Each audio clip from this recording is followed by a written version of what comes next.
I didn't change the angles today. I kept it where it was. Obviously.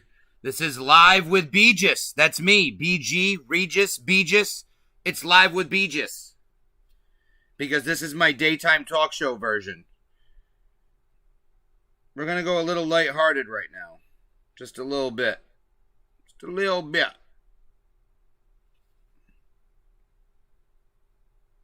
Live with Beegis. Everyone, thank you for joining. If you have joined. If you haven't joined, I don't know where you are. I'm going over to my multi-stream chat. I haven't seen anyone jump in or anyone watch. Brian Gregg has shared your stream. That is correct. And obviously my notifications are working. First of all, I want to give a shout out to Charlene, who just a few minutes ago started following the page.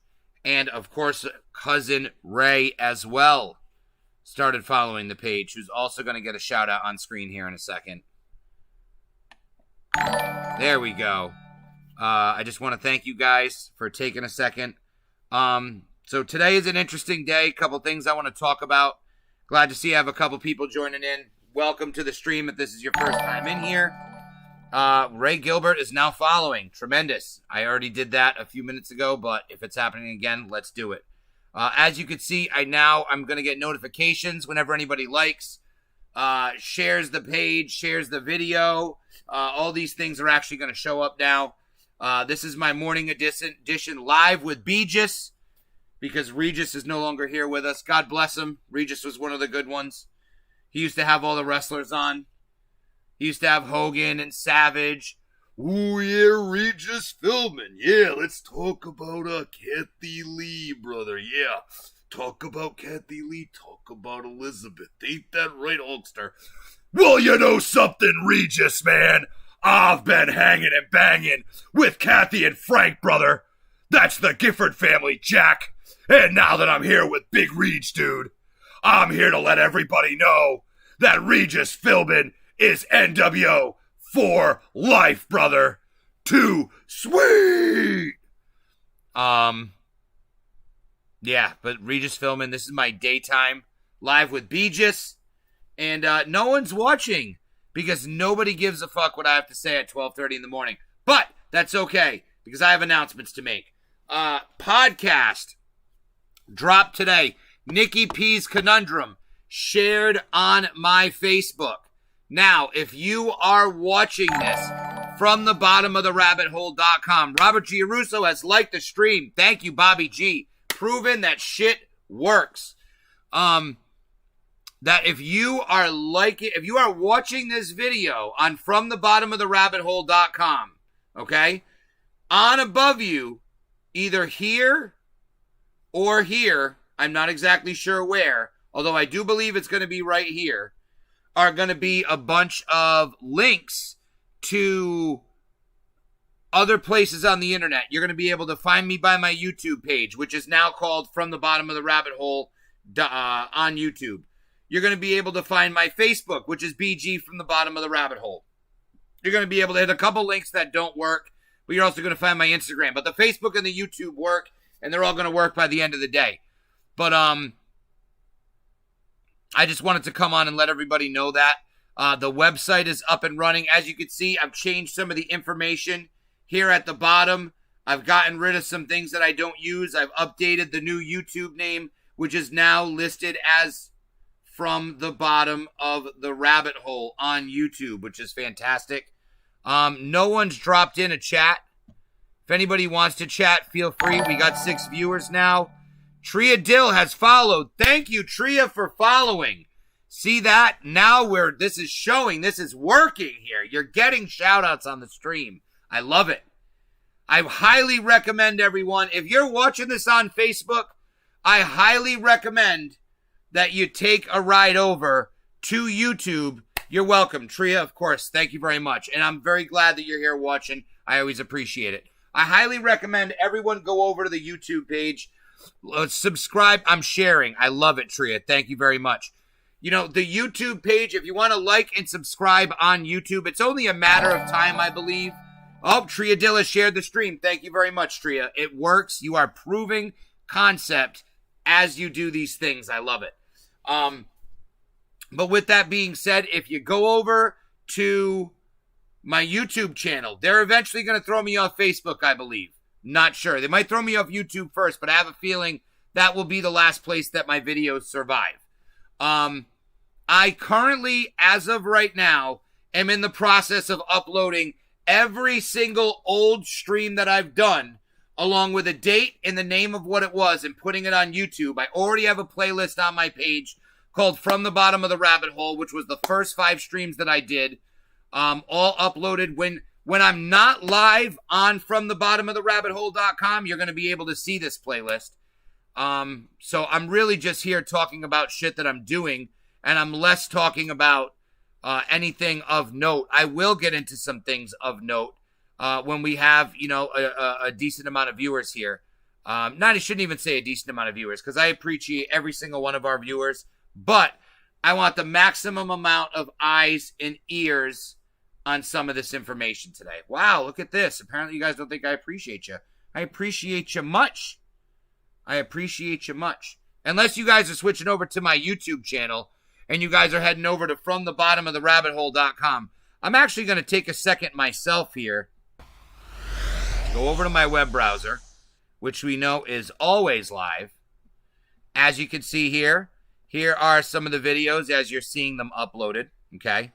I have changed the the YouTube page to be From the Bottom of the Rabbit Hole. Okay, here's what the new page looks like. Live with Beegis. This is on right now. This is me, okay? I also want to take a second and open a From the Bottom of the Rabbit Hole to see what this is looking like right now while I'm live.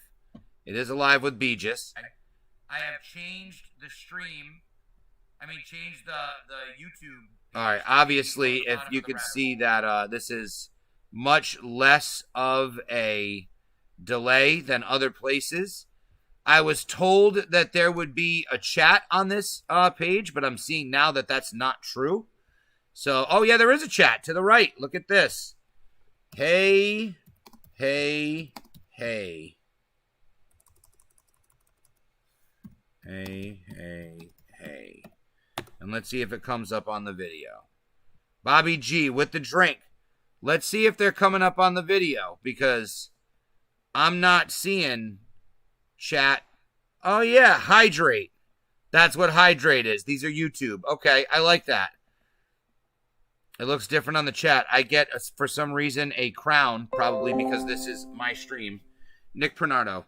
Once again, I also want to give notice to a phenomenal human being, Nick Pernardo, for having me as a guest on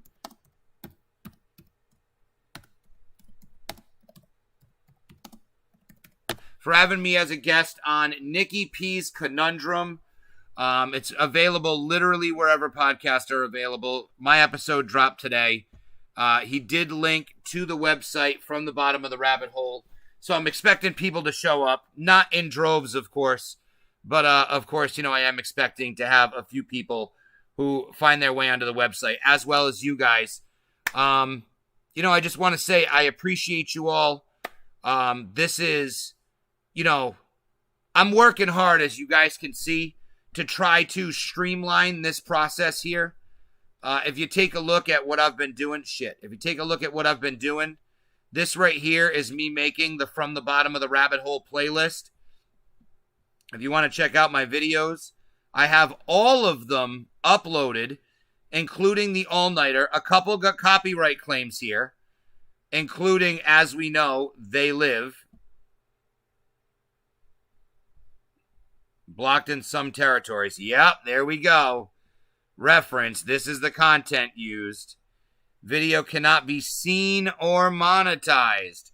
So I will have to edit this video and cut out my They Live reference to be able to get it up. Whereas this video, the second part, is able to be seen It just tells me that it can't be monetized. But that's fine with me, and I have no problem with that.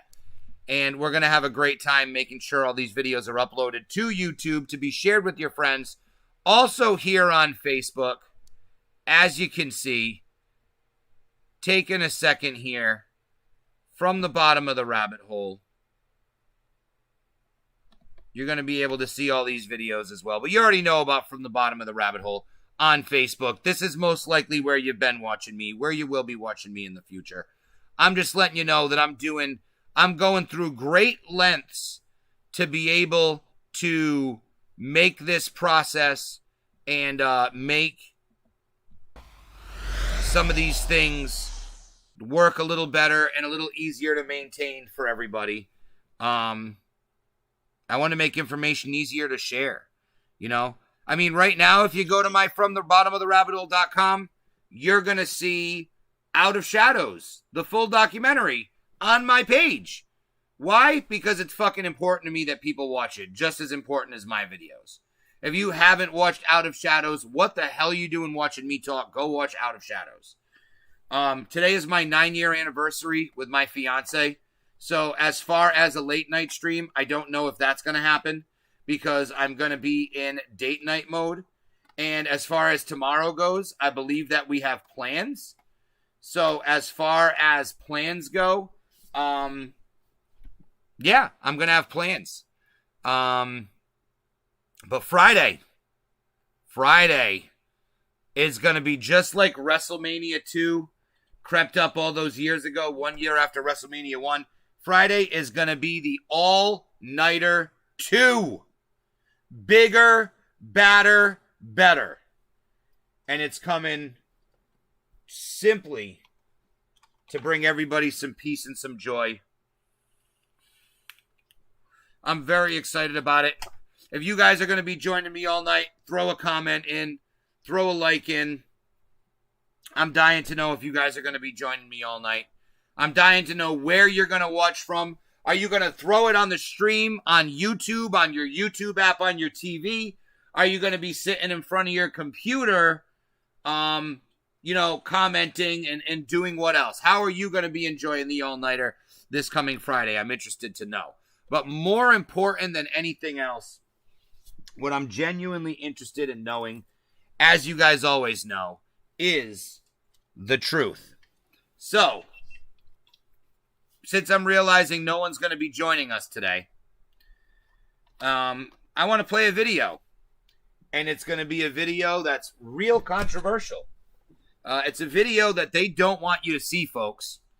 So, if you're, because I did promise I was going to do this today. But I didn't want to do it right at the beginning. I want to kind of hide it in the middle of my video here. And as I'm cleaning out my Juul, I'm going to say what I think about this, okay?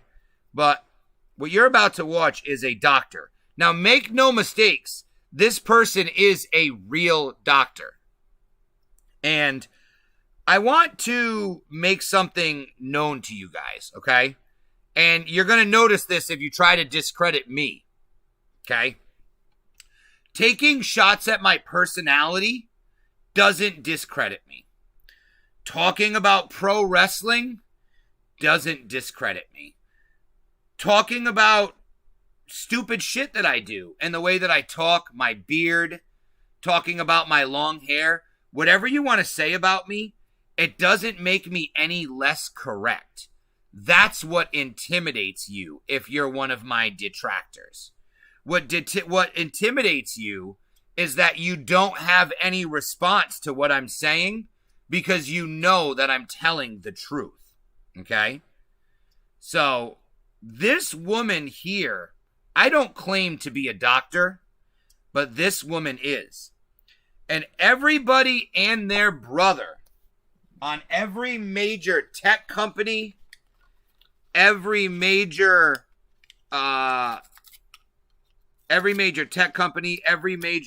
streaming platform, whether it was YouTube, whether it was Facebook, whether it was Twitter, Instagram, Vimeo.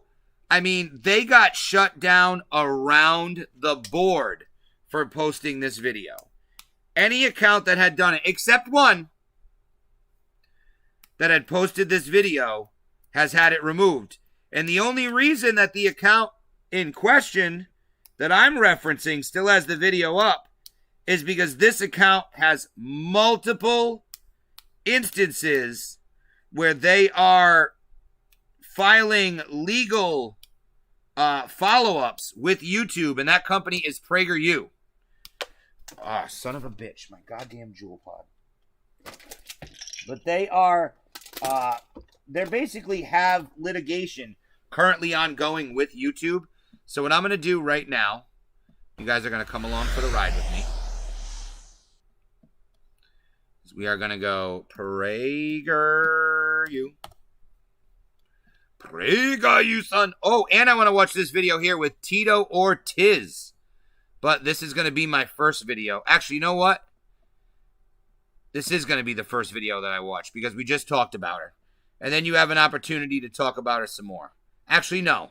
We're going to watch Tito first and get some people in the building. Okay? But before we do that, I like how the chat popped up. Before we go ahead and we do that, okay, I do want to take a second to go get a beverage. So allow me the opportunity here to take a walk upstairs and grab myself my Good Morning can of soda. And then as soon as I come back down, we're going to go ahead and watch a video. So please bear with me. Bear with me. First off, I'm going to make you wait for Dr. Stella Emanuel. I know you want to see it. You weren't able to see it yesterday. I'm going to show it. This is not a tease. I am going to show the video. You will be able to see the words of the most censored woman in America right now. There is no question about it. And I am going to champion her voice, making me the second most censored person in America once they decide to remove me from all these platforms. But give me one moment. Like I said, let me go upstairs and get myself a soda. I promise you this is going to be much quicker than advertised. I'll be right back.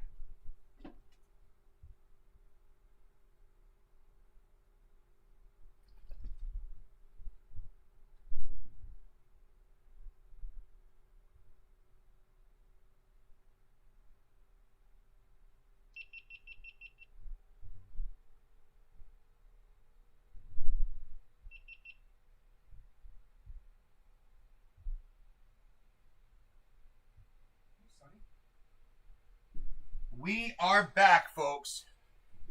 Couldn't have been quicker. Couldn't have been sicker. And I'm glad you waited. Now, let's take a gander at this vid together. You're not a dish. You're a man. Most name brand bars and body washes you rub on your skin are classified by the FDA as synthetic detergent. A dream coming true and life-changing completely. I went from being a kid that came from the street. Ortiz from All right. Ladies and I'm gentlemen. Tito Ortiz from Huntington Beach, California. I'm a father. I'm a businessman. And I'm a proud American Mexican. Wait. Let's actually plan ahead here, folks. Let's make sure the audio is the way I want it. My mic audio is the only one on.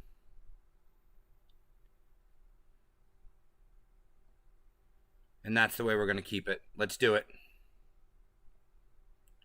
Shit, come on. Here we go. Teats. I'm Tito Ortiz from Huntington Beach, California. I'm a father. I'm a businessman.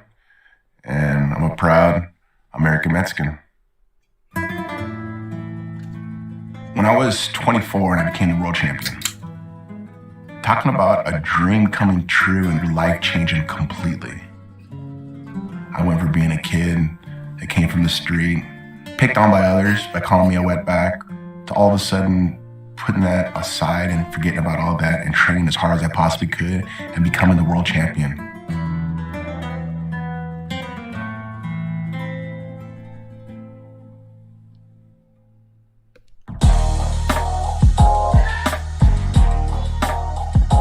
Performance Education is center, a big thing for me because I missed out so much of that in high school. Wrestling is what kept me in school. If it wasn't for wrestling, I wouldn't be where I am today. My true name is Jacob. In the Bible, Jacob wrestled against an angel. The angel beat him and saved his life. And this is my story that's what saved my life, was wrestling. As a kid, I used to watch professional wrestling, back WWF, which is WWE now. I remember watching Hulk Hogan and Macho Man Randy Savage and Tito Santana, and I remember coming home, stripping completely, almost naked, just my underwear, grab my blanket and sit there and watching wrestling as my friends were out playing on a Saturday. And I remember my mom, she'd get the paper Big towel, Dick Tito, Bobby cardboard, Geno's. and she'd be like, and in this corner, Tito Ortiz. And it was just, as a kid, I would just like, that was what I wanted to do. So when I walked into the wrestling room as a freshman, I was like looking around going, where's the ring at? And all the guys were laughing at me. Coach is like, ring? I'm like, yeah, like in professional wrestling, WWF, like the real stuff. No. Totally different. This is not what it is. I go, do I get to slam the guy though? He goes, you get points if you slam the guy. I go, really? I'm in. That first year, I was on varsity and I pushed myself. It was weird because every single time that wrestling season was over, I would get in some type of trouble.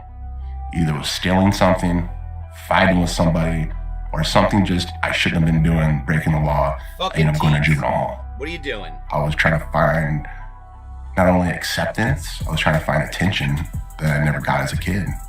And it was just crazy that I look back on it that my life was tough. I wouldn't take back anything at all, ever. There's nothing in my life that I'd ever take back and wish I could do over again, besides my parents doing drugs. With my father, there was a love, and then there's a hatred. Up to the age of 6, I had all the love I needed. I had all the attention I needed. I remember laying on his chest and pulling his chest hairs out and him screaming at me, stop that. But just the smell of him, I was taught true love. I was taught, these things that I didn't realize until I got older how it would really help me. So my father had his hernia taken out. He was in the hospital. He was in the hospital for I think about a month, and he came out. And when he came out, he still had the addiction from the morphine that the doctors prescribed him. And his brother introduced him to heroin when I was about 6.5, 7 years old. My mother started using it with him, and life changed completely. My dad lost his business. He lost work because it didn't show up. And things just kind of spiraled down. I remember to this day, movie Bloodsport. I went to the movies and we were sitting watching it, and I was like, oh, what Dad did? I went to go look, and he was knotted out from using heroin. And I was so mad that he couldn't take that one day to be sober with his son. Wow, that's fucked. I needed to understand why my father went through the things he went through, and understand that it was all because of addiction.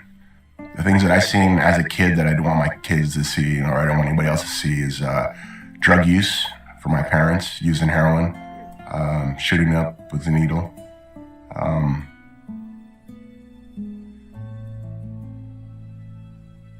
My mother finding ways to pay for my father's addiction and their addiction. You know what? As a kid growing up, I had such a hard life that I never thought that I was just a victim of society. I've been there, Tito. My mom. I took responsibility of my actions, and I wanted to fix something for the future. I graduated high school. Oh my God! That's Frank Shamrock. The big man in this world and go out on my own. Told my mom I wanted to move out. She was like, "Are you sure?" I go, "Yeah, I want to move out." And I got a job at Allied Moving Service. Worked for them. Hung out with one of my friends that we did speed, methamphetamine. And I'd have 16-hour shifts, and I was using every day. And I would go to work, and I'd finish my job and stay up that night and maybe get a couple hours of sleep, wake up the next day, do it again and again and again, until I was about 18 and a half, almost 19, and I was at a club, and old coach seen me, and he was like, Tito? I was like, hey, what's up, Coach Raw? He's like, you doing all right, man? Like, yeah, I'm fine. He goes, You sure, man? You don't look too good. Like, yeah, I'm fine. What are you talking about? He said, oh, you ever thought about coming back and wrestling and going back to school? I'm like, oh, I'm on my own right now. I have my own apartment. I'm trying to make ends meet. He goes, you're Mexican, right? I go, yeah. He goes, we can get you financial aid at the junior college. He goes, but you got to make the first step. I thought about it, and I was like, wow, really? That night, Saturday night, went home, partied with my friends, got home about 1 in the afternoon on Sunday, and I looked in the mirror, and it scared me. I was turning to my parents. It was hard.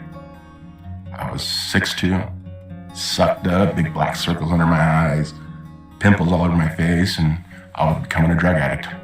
It scared me. I said, it's time for you to be a man. Step up.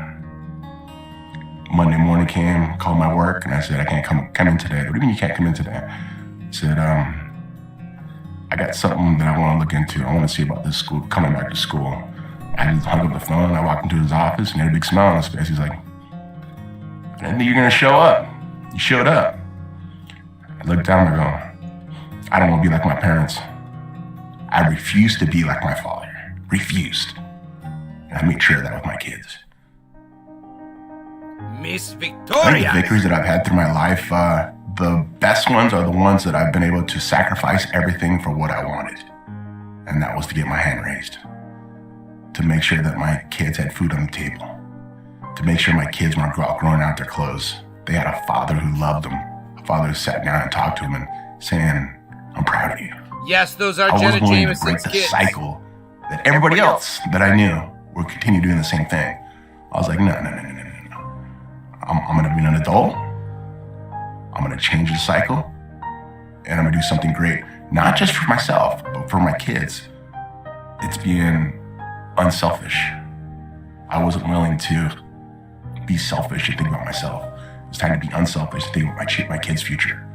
And that was my number one. Because my legacy of being a fighter doesn't mean shit to me. What matters to me is a legacy as me being a father. My children are my legacy. My children is what I really care about. That was not true. When I'm long gone and spread my ashes in the ocean, my kids remember that my father was a great man. I'm Mexican-American, or American-Mexican. The reason I say American-Mexican because I was born here in the United States, but I have Mexican descent. My friends that I've known that have been Latinos, no one's ever wanted handouts because they want to work hard for their name, for the person who they are. I don't want someone to take care of me. I mean, that's one of my biggest pet peeves is trying to borrow something from somebody. I won't do it. I'd rather work for it. All my Mexican friends are exactly the same way. They don't want handouts. Let's work for it. The hardest working people are Latinos. They want to work hard. You see them selling oranges on the side of a freeway because they want to provide for their family. They're picking strawberries for hours upon hours. Now I've seen guys making their own businesses. They're just washing cars. That they come to my house, they wash my cars. And they're my Latino friends are like, ¿Qué pasa? No. It's like, you have a good day? Of course. We live in California. And all the Latinos that do come from Mexico, that do get their citizenship, that do come over the right way, they're getting away from their country because they want somewhere where they can live the American dream. People forget about that American dream. I live in the American dream, or at least trying to. I'm chasing it. I'm chasing the American dream every single day. And it was always a dream for me to live on the harbor. I mean, I remember being a kid at 14 years old, fishing in Huntington Harbor at like 2 in the morning, 3 in the morning, going, one day I'm going to house here. My buddy's laughing, going, shut up and bait the hook, dude. What are you talking about? Well, when I purchased my house in Huntington Beach, in the harbor, I took my buddy fishing on the dock. And it was the same friend that was on the docks back in the day. And we drove by that same dock, and he's like, hey, dude, remember that one night out on the dock you said you were going to buy a house here? I looked him straight in the eyes, like, I remember? I never forgot about it. It shows that with the hard work and dedication, you can achieve anything. And it was goals that I was willing to set in my life and conquer those goals time and time again. I want my kids to chase that American dream. I want their kids to chase that American dream. I want every Latino that comes to the United States legally make that American dream possible for their families. And I think that's very important. Donald Trump, I worked for in 2005. I got to see what type of man he was. I worked for 8 weeks for him on a Celebrity Apprentice. Out of his time, I'd ask him questions. He could just kind of shove me off and say, get away from me, type of thing, but he answered my questions. And when he ran for president, I was like, I've never voted for a president ever before. I knew who Donald Trump was. I knew what type of person he was. And when he said he wanted to change this country from what it has become, I had to support that. I'd seen how bad things were getting. I mean, I've seen how our military was treated. I mean, I've been to Iraq 6 times. I mean, I visit all the bases, and it's important because we have been weak. They don't respect the United States. They're starting to. And the reason they're starting to because we finally got a leader that ain't gonna take no more people's bullshit. This country needs that. We need to be strong again. How can the left control all the Latinos? Is to spread hatred.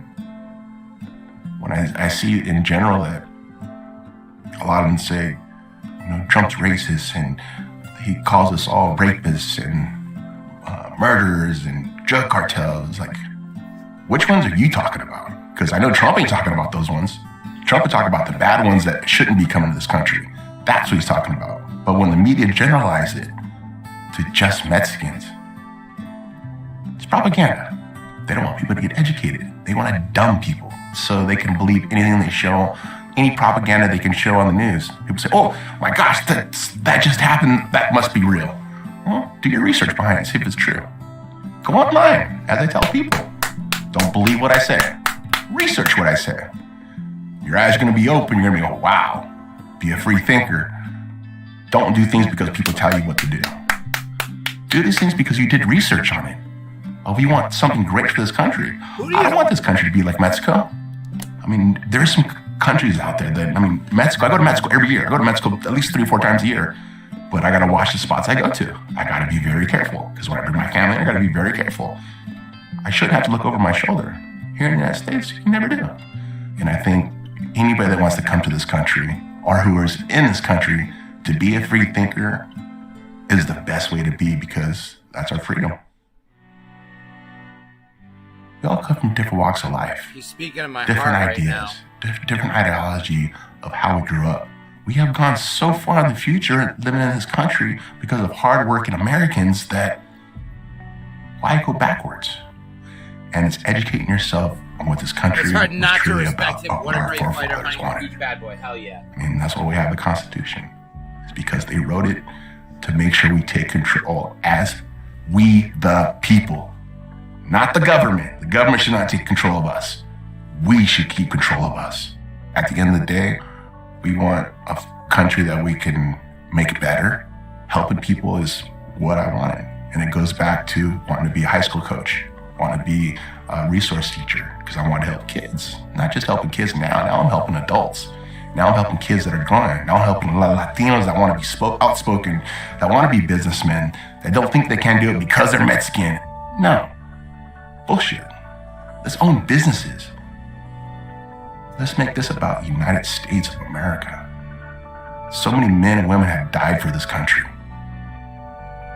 And I think they deserve the respect back of being honest, of being hardworking Americans.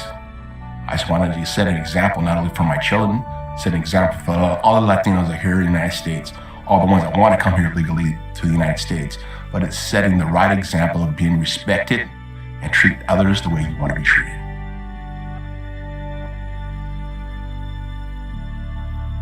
That's my fucking boy, bro. He made me emotional with that because I hope you love this interview. PragerU is a nonprofit organization, so please make a donation for the future of for this great country. Yo, Tito is the shit. Let's just say it like it is. Tito Ortiz is the fucking man. That was dope. I'm super happy that I watched that. I was I didn't know what Tito was going to say. I didn't know, I knew he was going to tell a story. I figured it would just be an inspirational story about how hard work can legitimately get you out of the worst of situations. And if you have the right mindset, you can be successful, which is the story that he told. And that is the story of Tito Ortiz.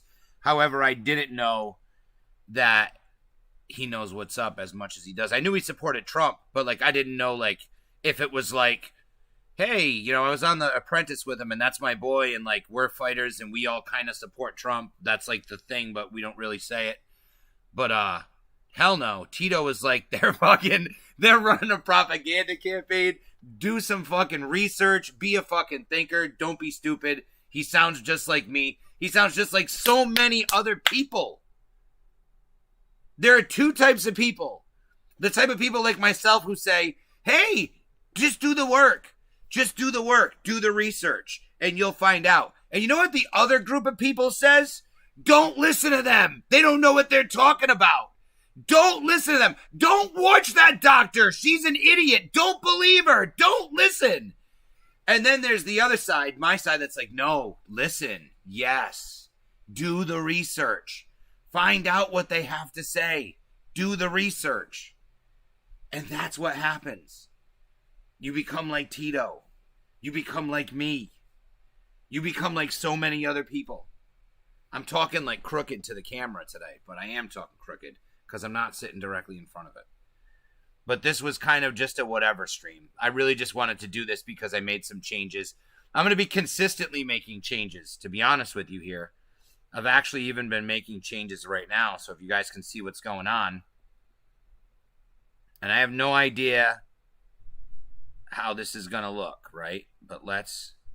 Hold on. Whoa. Here we go. Hold on. Let's take a look on the internet here so you can look at what I'm working on. Okay. And this is going to be... And I can always change this eventually. And I will change it. But this is going to be a secret, exclusive video strictly for the website for thebottomoftherabbithole.com. Now, I'm not going to sit here and lie to you and tell you that there's any sort of, that it's an amazing video. It is an introduction video to the website, to me, to what we're doing. It says deleted video, but that's not true. And I hope this automatically saves. Home. Okay. Now it's going to take a long time to process that video. Oh, live. Google, Facebook, and Amazon testify. Ooh. We should watch this right now. We're gonna watch something cool and something that people should see. Let me get it set up. Yeah. Yeah. Oh, shit. Hello? Hello? All right, ready? Our economy. In the wake of COVID-19, however, they're likely to emerge stronger and more powerful than ever before. As American families shift more of their work, shopping, and communication online, these giants stand to profit. Locally owned businesses, meanwhile, mom and pop stores on Main Street, face an economic crisis unlike any in recent history. As hard it is to believe, it's possible that our economy will emerge from this crisis even more concentrated and consolidated than before. These companies serve as critical arteries of commerce and communications. Because these companies are so central to our modern life, their business practices and decisions have an outsized effect on our economy and our democracy. Any single action by one of these companies can affect hundreds of millions of us in profound and lasting ways. Although these four corporations differ in important and meaningful ways, we've observed common patterns and competition problems over the course of this investigation. First, each platform is a bottleneck for a key channel of distribution. Whether they control access to information or to a marketplace, these platforms have the incentive and ability to exploit this power. They can charge exorbitant fees, impose oppressive contracts, and extract valuable data from the people and businesses that rely on them. Second, each platform uses its control over digital infrastructure to surveil other companies, their growth, business activity, and whether they might pose a competitive threat. Each platform has used this data to protect its power by either buying, copying, or cutting off access for any actual or potential rival. Third, these platforms abuse their control over current technologies to extend their power, whether it's through self-preferencing, predatory pricing, or requiring users to buy additional products. The dominant platforms have wielded their power in destructive, harmful ways in order to expand. At today's hearing, we'll examine how each of these companies has used this playbook to achieve and maintain dominance and how their power shapes and affects our daily lives. So why does this matter? Many of the practices used by these companies have harmful economic effects. They discourage entrepreneurship, destroy jobs, hike costs, and degrade quality. Simply put, they have too much power. This power staves off new forms of competition, creativity, and innovation. And while these dominant firms may still produce some new innovative products, their dominance is killing the small businesses, manufacturing, and overall dynamism that are the engines of the American economy. Several of these firms also harvest and abuse people's data to sell ads for everything from new books to dangerous so-called miracle cures. When everyday Americans learn how much of their data is being mined, they can't run away fast enough. But in many cases, there is no escape from the surveillance because there's no alternative. People are stuck with bad options. Open markets are predicated on the idea that if a company harms people, consumers, workers, and business partners will choose another option. We're here today because that choice is no longer possible. In closing, I'm confident that addressing the problems we see in these markets will lead to a stronger, more vibrant economy. Because concentrated economic power also leads to concentrated political power, this investigation also goes to the heart of whether we, as a people, govern ourselves or whether we let ourselves be governed by private monopolies. Woo! American democracy has always been at war against monopoly power. Throughout our history, we've recognized that concentrated markets and concentrated political control are incompatible with democratic ideals. When the American people confronted monopolists in the past, be it the railroads or the oil tycoons or AT&T and Microsoft, we took action to ensure no private corporation controls our economy or our democracy. We face similar challenges today. As gatekeepers of the digital economy, these platforms enjoy the power to pick winners and losers, to shake down small businesses, and enrich themselves while choking off competitors. Their ability to dictate terms, call the shots, upend entire sectors, and inspire fear represent the powers of a private government. Our founders would not bow before a king, nor should we bow before the emperors of the online economy. And with that, I now recognize the ranking member of the subcommittee, Mr. Sensenbrenner, for his opening statement. Thank you, Mr. Chairman. I want to thank the CEOs for quickly working with the subcommittee to appear today. The memorial service for John Lewis on Monday required our attention. However, this hearing is vital to our oversight work, and I appreciate your flexibility. Throughout my long time in Congress, I have prioritized oversight as one of our seminal responsibilities. Part of that responsibility is to periodically review the effectiveness of our laws.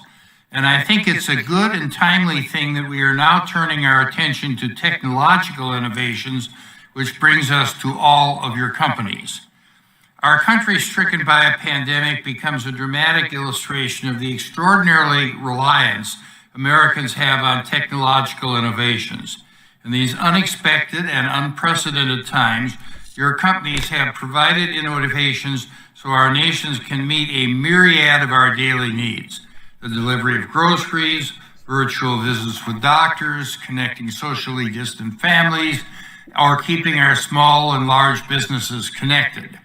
With that responsibility comes an increased scrutiny of your dominance in the marketplace.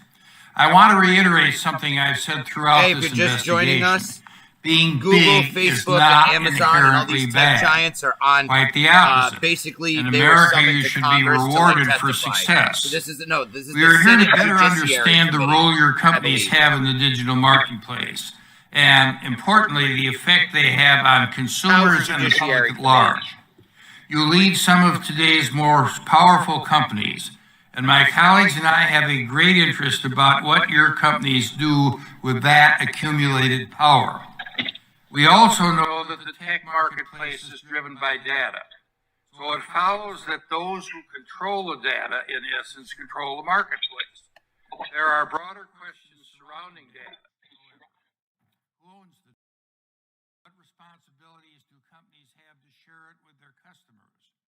their competitors? What is the fair market value of that data? Is there anything monopolistic in acquiring this data? And what about monetizing it? These are complex issues that Congress, regulators, and even your own companies are wrestling with in the current technological landscape, and the answers to which we owe the American consumers.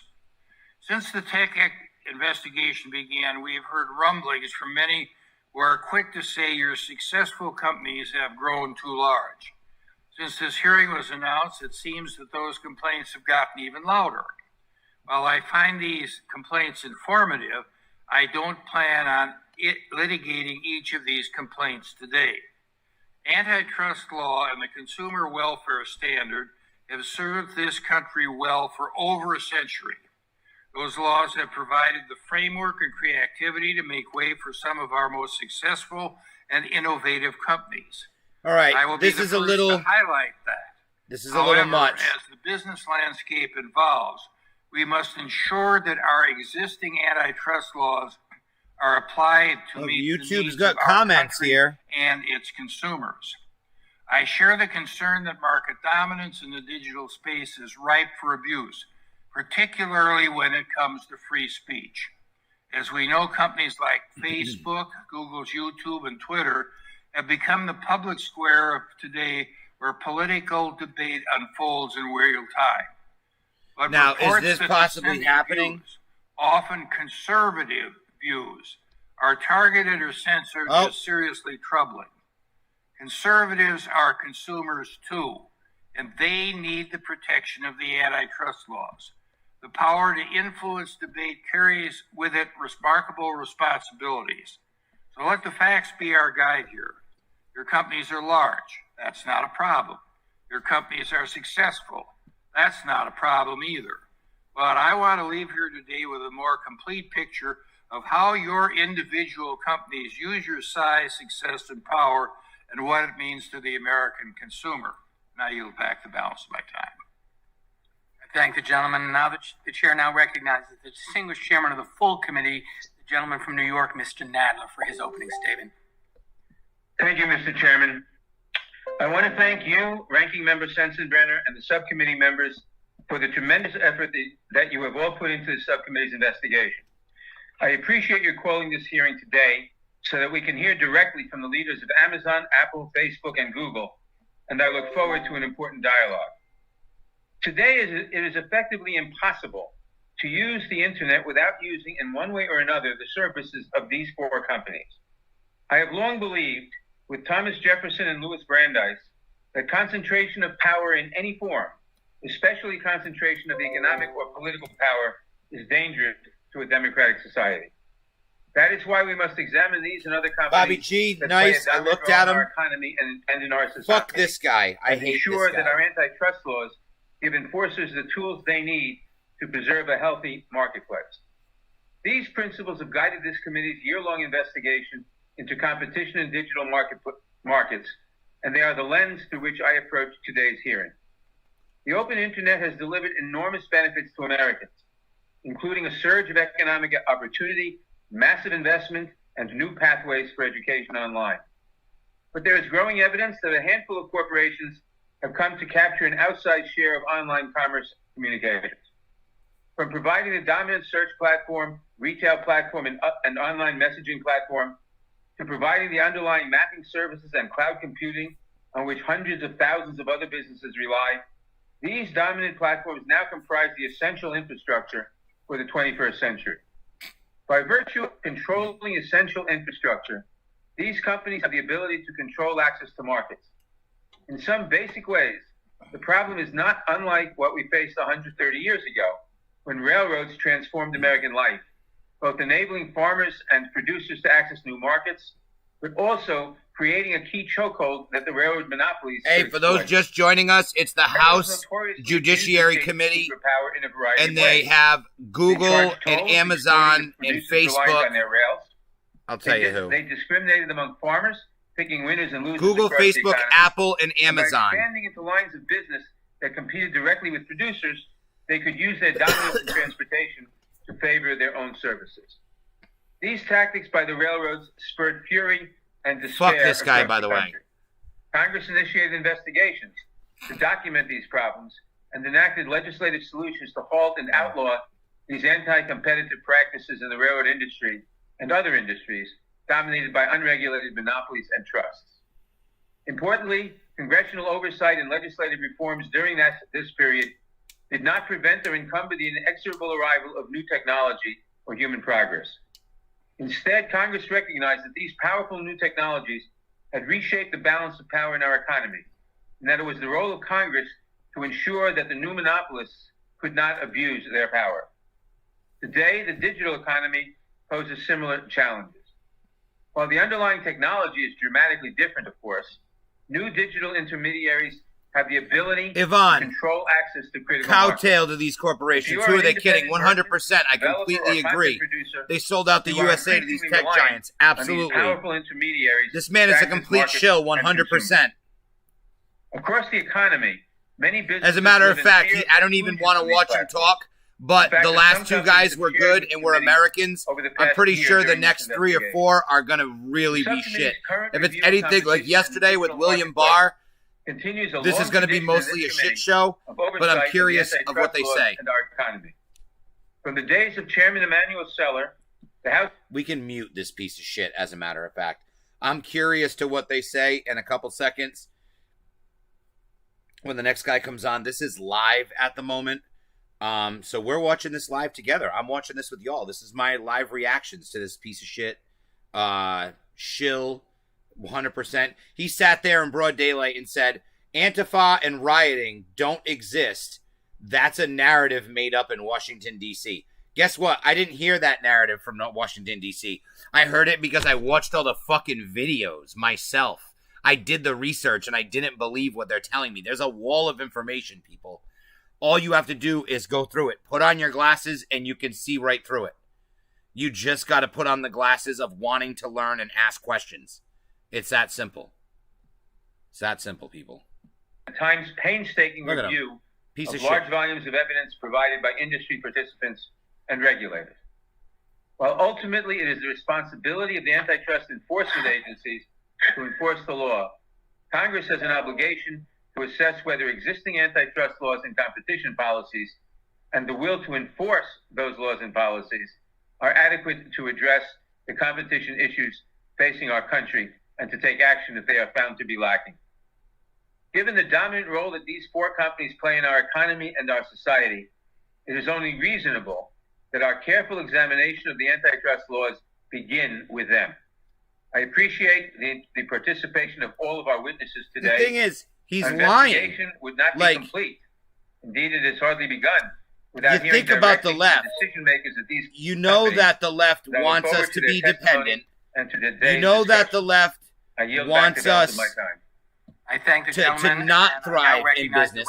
They want to kill the small business. Ohio, Mr. Jordan, for his opening statement. Thank you, Mr. Chairman. And I also want to thank the ranking member. This guy's dope, though. He's a beast. Mr. Sensenbrenner. This guy was freaking out yesterday at the way they were treating the subcommittee or the full committee are going to have this Congress. But I want to thank Jim for his great work for the constituents of his district in Wisconsin for this many years, and for the work he has done for this entire committee.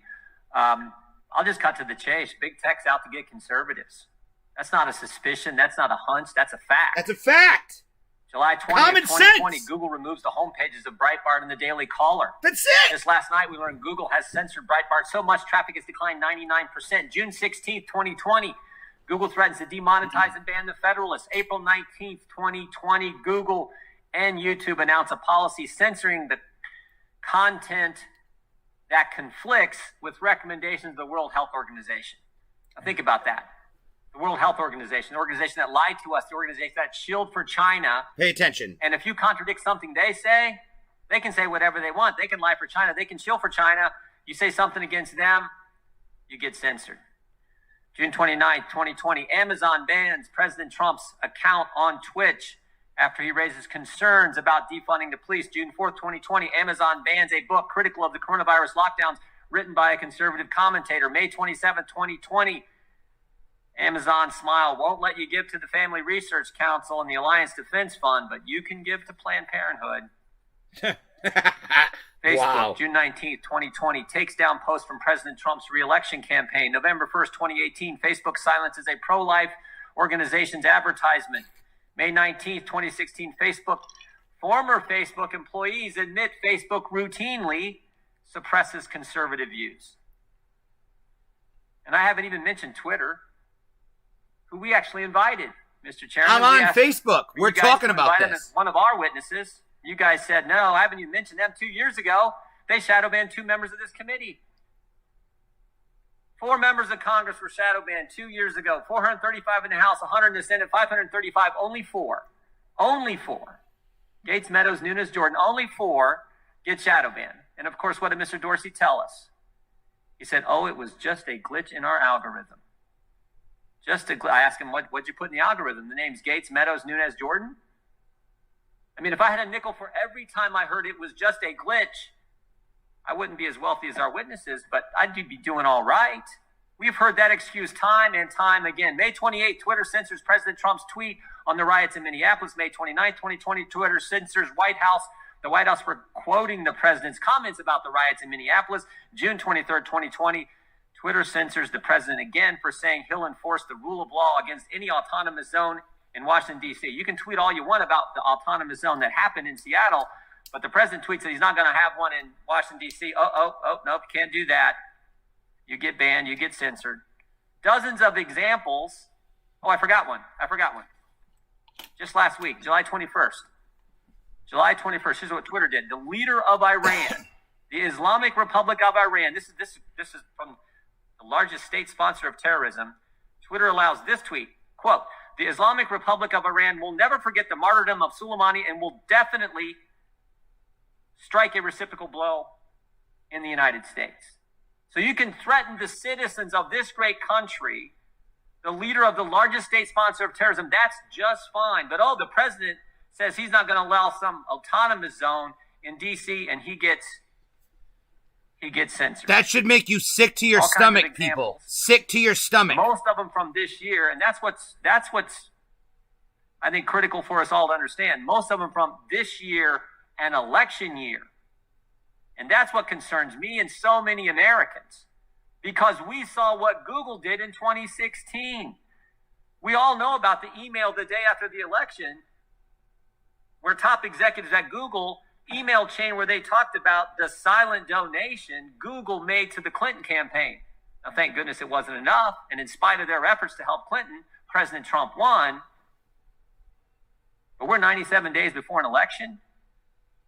And the power, as the previous chairman and ranking member have said, the power these companies have to impact what happens during an election, what American citizens get to see prior to their voting is pretty darn important.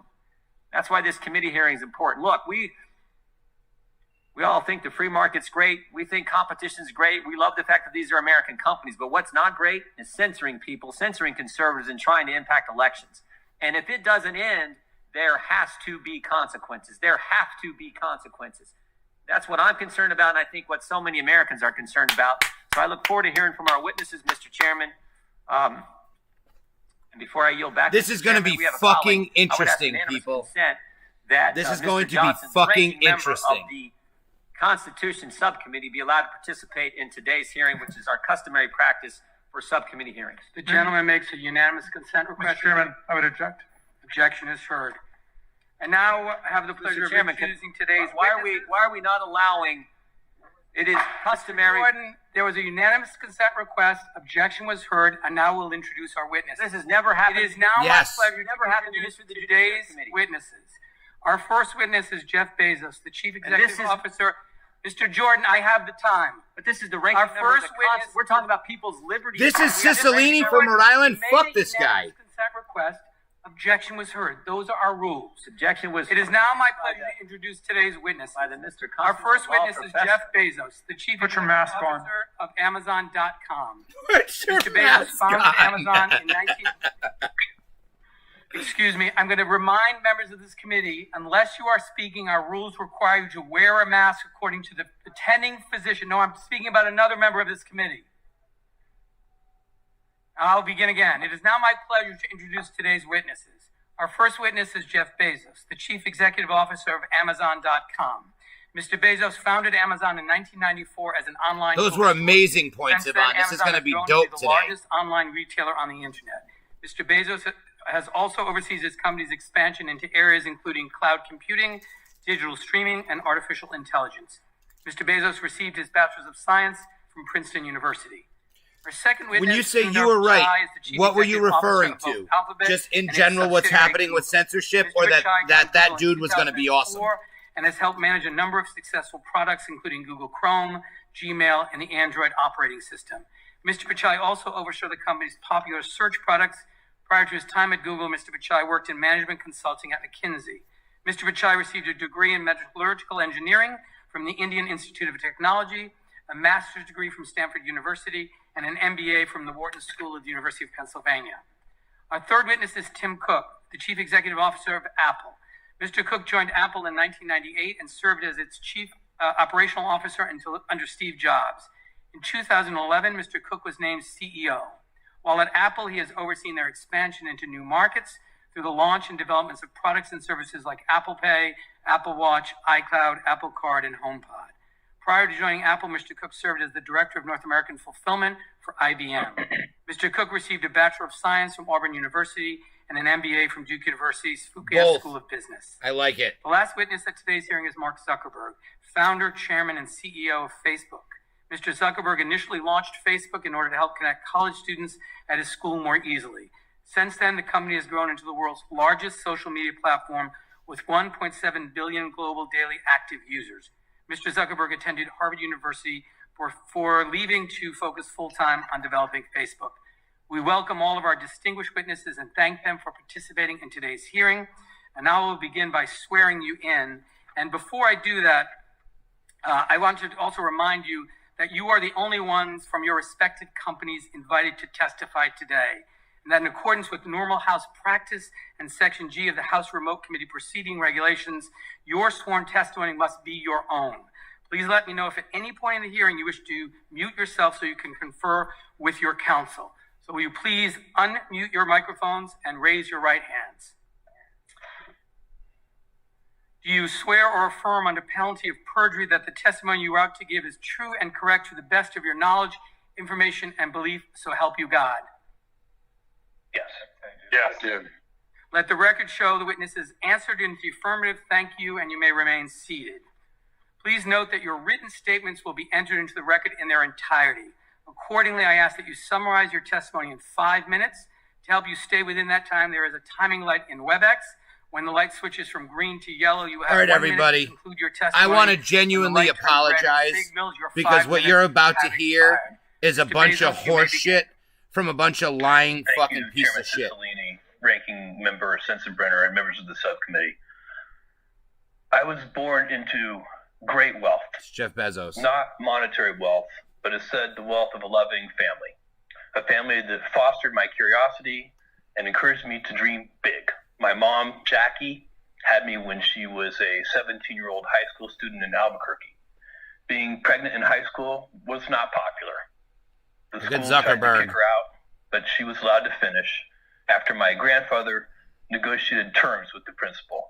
She couldn't have a locker. Someone wrote this speech, people. And couldn't walk He's across not a the real stage person. to get her diploma. She graduated. That guy Jordan, that was a real American person Consumer today. That's what it Education. sounds like when a real So person she enrolled in night talks. school, bringing Like it me, sounds like her when I infant talk. son, to class with her throughout. My dad's name is Miguel. He adopted me when I was 4. He was 16 when he came to the U.S. from Cuba by himself shortly after Castro took over. My dad didn't speak English, and he did not have an easy path. What he did have was grit and determination. He received a scholarship to college in Albuquerque, which is where he met my mom. Together with my grandparents, these hardworking, resourceful, and loving people made me who I am. I walked away from a steady job on Wall Street into a Seattle garage to found Amazon, fully understanding that it might not work. It feels like just yesterday I was driving the packages to the post office myself, dreaming that one day we might afford a forklift. Customer obsession has driven our success, and I take it as an article of faith that customers notice when you do the right thing. You earn trust slowly, over time, by doing hard things well, delivering on time, offering everyday low prices, making promises and keeping them, and making principled decisions, even when they are unpopular. And our approach is working. 80% of Americans have a favorable impression of Amazon overall. Who do Americans trust more than Amazon to do the right thing? Only their doctors and the military. The retail market we participate in is extraordinarily large and competitive. Amazon accounts for less than 1% of the $25 trillion global retail market and less than 4% of U.S. retail. There's room in retail for multiple winners. We compete against large, established players like Target, Costco, Kroger, and of course, Walmart, a company more than twice Amazon's size. 20 years ago, we made the decision to invite other sellers to sell in our store, to share the same valuable real estate we spent billions to build, market, and maintain. We believe that combining the strengths of Amazon's store with the vast selection of products offered by third parties would be a better experience for customers, and that the growing pie of revenue and profits would be big enough for all. We were betting that it was not a zero-sum game. Fortunately, we were right. There are now 1.7 million small and medium-sized businesses selling on Amazon. The trust customers put in us every day has allowed Amazon to create more jobs in the United States over the past decade than any other company. Hundreds of thousands of jobs across 42 states. Amazon employees make a minimum of $15 an hour, more than double the federal minimum wage. And we offer the best benefits that include comprehensive health insurance, 401k retirement, and parental leave, which includes 20 weeks of paid maternity leave. More than any place on earth, entrepreneurial companies start, grow, and thrive here in the U.S. We nurture entrepreneurs and startups with stable rule of law, the finest university system in the world, the freedom of democracy, and a deeply accepted culture of risk-taking. Of course, this great nation of ours is far from perfect. Even as we remember Congressman John Lewis and honor his legacy, we're in the middle of a much-needed race reckoning. We also face the challenges of climate change and income inequality, and we're stumbling through the crisis of a global pandemic. Still, with all of our faults and problems, the rest of the world would love even the tiniest sip of the elixir we have here in the U.S. Immigrants like my dad see what a treasure this country is. They have perspective and often can see it even more clearly than those of us who were lucky enough to be born here. It is still day one for this country, and even in the face of today's humbling challenges, I have never been more optimistic about our future. I appreciate the opportunity to appear before you today, and I'm very happy to take your questions. Thank you, Mr. Bezos. Mr. Pichai, you are now recognized for 5 minutes. I just want to say he does create a lot of jobs, and no one accuses him of not doing that. They accuse him of being a piece of shit for owning the Washington Post, being a propaganda machine, taking advantage of the post office. These people exploit the small guy so bad. Their jobs require government assistance. Exactly. And it kills all small businesses. At its heart, a discussion about competition is a discussion about opportunity. This has never been more important as the global pandemic poses dual challenges to our health and our economy. Expanding access to opportunity through technology is personal to me. I didn't have much access to a computer growing up in India, so you can imagine my amazement when I arrived in the US for graduate school and saw an entire lab of computers to use. Who is this whenever guy? I wanted. Accessing the internet for the first time set me on a path to bring technology to as many people as possible. It inspired me to build Google's first browser, Chrome. I'm proud that 11 years later, if you're just joining us, experience the web through Chrome for free. This is the guy who runs Google. Pride in the number of people who choose our products. We are even prouder of what they do with them. From the 140 million students and teachers using G Suite for education to stay connected during the pandemic, to the 5 million Americans gaining digital skills through Grow with Google, to all the people who turn to Google for help, from finding the fastest route home to learning how to cook a new dish on YouTube. Yo. Google's work would not be possible without the long tradition of American innovation. And we are proud to Google's the contribute worst to of its all mission. of them, guys, and I'm We on employ more YouTube than right now. 75,000 people in the U.S. across 26 states. The Progressive Policy Institute estimated that in 2018, we invested more than $20 billion in the U.S., citing us as the largest capital investor in America that year, and one of the top 5 for the last 3 years. One way we contribute is by building helpful products. Research found that free services like search, Gmail, Maps, and Photos provide thousands of dollars a year in value to the average American. And many are small businesses using our digital tools to grow. Those stutters are not Stone me. Dimensions, That's in the a feed. family-owned stone company in Pewaukee, Don't think we're Wisconsin, stuttering out, guys. uses I don't Google think My we are. Business to draw more If customers. you see stutters.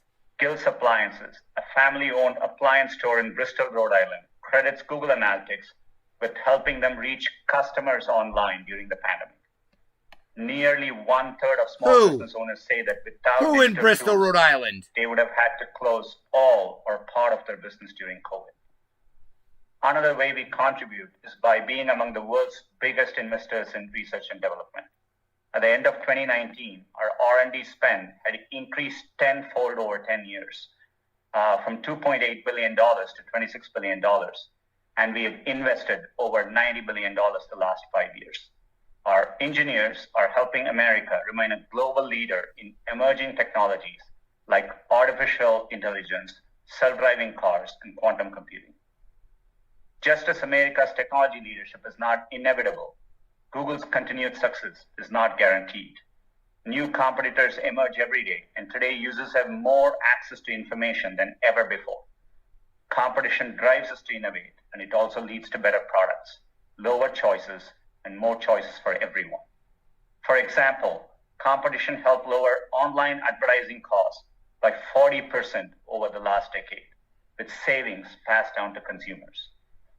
Open platforms like Android also support the innovation of others.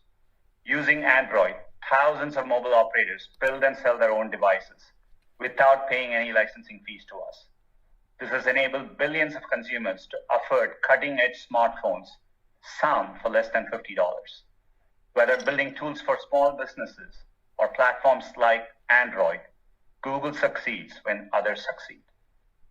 Competition also sets higher standards for privacy and security.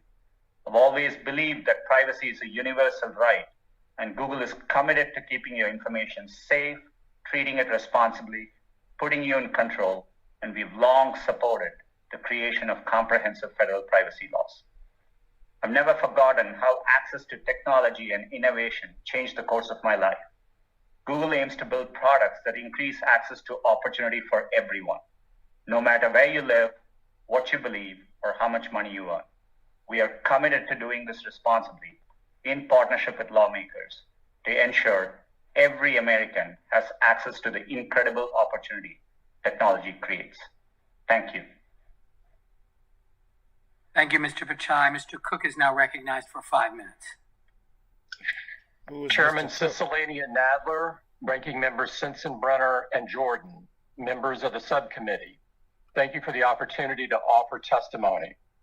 Before I begin, I want to recognize the life and legacy of John Lewis.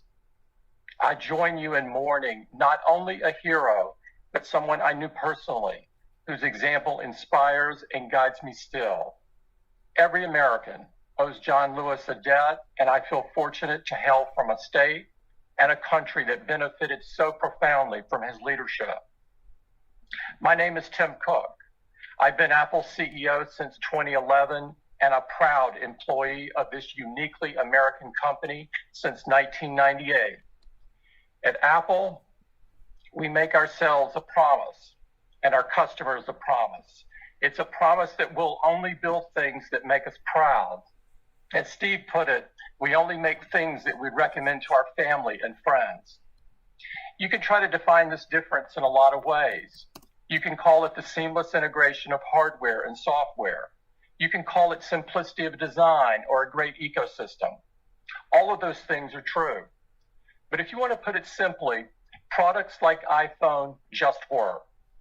When customers consistently give iPhone a 99% satisfaction rating, that's the message they're sending about the user experience. But we also know that customers have a lot of choices and that our products face fierce competition. Companies like Samsung, LG, Huawei, and Google have built successful businesses with different approaches. We're okay with that. Our goal is the best, not the most.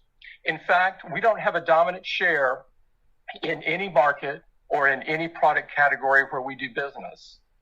What does motivate us is that timeless drive. Gina just extended stage 3 for 30 more days and only 15 people per party. I fucking hate her. Innovations, on deepening core principles like privacy and security, and on creating new features. In 2008, we introduced a new feature of the iPhone called the App Store. Launched with 500 apps, which seemed like a lot at the time, the App Store provided a safe and trusted way for users to get more out of their phone. We knew the distribution options for software developers at the time didn't work well. Brick and mortar stores charged high fees and had limited reach. Physical media like CDs had to be shipped and were hard to update. From the beginning, the App Store was a revolutionary alternative. App Store developers set prices for their apps and never pay for shelf space. We provide every developer with cutting-edge tools like compilers, programming languages, and more than 150,000 essential software building blocks called APIs. The App Store guidelines ensure a high-quality, reliable, and secure user experience. They are transparent and applied equally to every developer. For the vast majority of apps, developers keep 100% of the money they make. The only apps that are subject to a commission are those where the developer acquires a customer on an Apple device and where the features or services would be experienced and consumed on an Apple device. In the App Store's more than 10-year history, we have never raised the commission or added a single fee. In fact, we've reduced it for subscriptions and exempted additional categories of apps. I'm here today because scrutiny is reasonable and appropriate. We approach this process with respect and humility, but we make no concession on the facts. What began as 500 apps is now more than 1.7 million, only 60 of which are Apple software. If Apple is a gatekeeper, what we've done is open the gate wider. We want to get every app we can on the store, not keep them off. The App Store's economic contributions are significant. The ecosystem is responsible for 1.9 million jobs in all 50 states, and it facilitated $138 billion in commerce in the U.S. in 2019 alone. I share the committee's belief that competition promotes innovation, that it makes space for the next great idea, and that it gives consumers more choices. Since Apple was founded, these things have defined us. The first Mac brought opportunity and possibility. And the 1200 got approved. Excellent. That's always good to know. Musicians and artists to share their creations. Many people will be happy about that. That will help a lot of people having a tough time right now. This legacy does much more than make us proud. It inspires us to work tirelessly to make sure tomorrow will be even better. I already hate Apple, so I just toned all these guys out because they're all full of shit. I'm just leaving this on in case anyone's interested, and here's the company that they're concerned with. Cicilline, huh? Before I begin, I want to add my voice. I can't believe that. The motherfucker running this meeting is from Rhode Island. His service to our country. Oh, America this motherfucker. A real hero who never stopped fighting for the rights of every person. I'm clearly an alien. Chairman Cicilline. I'm the furthest thing from an actual human being that ever gets on TV. To testify. The tech industry is an American success story. I was never supposed to be a public figure. The world and improve people's lives. Our industry is one of the ways that America shares its values with the world and one of our greatest economic and cultural exports. Imagine if he was just like, adrenochrome's one hell of a drug. We started with an idea to give people the power to share and connect. And we've built services that billions of people You're not find allowing useful. people to do it. I'm proud Only that liberals we've given get to people use your who never had a service. voice before the opportunity to be heard, and given small businesses access to tools that only the largest players used to have. Well, Since we're going to COVID, see if I get censored at some point today, because I'm playing the doctor video. To stay in touch with friends and family So They stay can't be with in tuned. person. If we can get to And keep 15 their small viewers, I am businesses playing the running doctor online video when from physical yesterday. stores are closed. Unedited, or I don't I know. believe that Facebook and the As US tech unedited as they industry can find it. are a force for innovation and empowering people. But I recognize that there are concerns about the size and power of tech companies. Our services are about connection, and our business model is advertising, and we face intense competition in both. Many of our competitors have hundreds of millions or billions of users. Millions Some are and billions upstarts, and billions. but others are gatekeepers with the power to decide if we can even release our apps in their app stores to compete with them. In many areas, we're behind our competitors. The most popular messaging service in the US is iMessage. The fastest growing app is TikTok. The most popular Chinese app for video propaganda. is YouTube. The fastest growing ads platform is Amazon. The largest ads platform is Google. And for every dollar spent on advertising in the US, less than 10 cents is spent with us. We're here to talk about online platforms, but I think the true nature of competition is much broader. When Google bought YouTube, they could compete against the dominant player in video, which was the cable industry. When Amazon bought Whole Foods, they could compete against Kroger's and Walmart. When Facebook bought WhatsApp, we could compete against telcos who used to charge 10 cents a text message, but not anymore. Now people can watch video, get groceries delivered, and send private messages for free. That's competition. New companies are created all the time, all over the world. And history shows that if we don't keep innovating, someone will replace every company here today. And that change can often happen faster than you expect. Of the 10 most valuable companies a decade ago, only 3 still make that list today. And if you look at where the top technology companies come from, a decade ago the vast majority were American. Today, almost half are Chinese. Aside from competition, there are other serious issues related to the internet, including questions about elections, harmful content, and privacy. And while these are not antitrust issues and are not specifically the topic of today's hearing, I recognize that we are often at the center of these discussions. We build platforms for sharing ideas, and important debates play out across our services.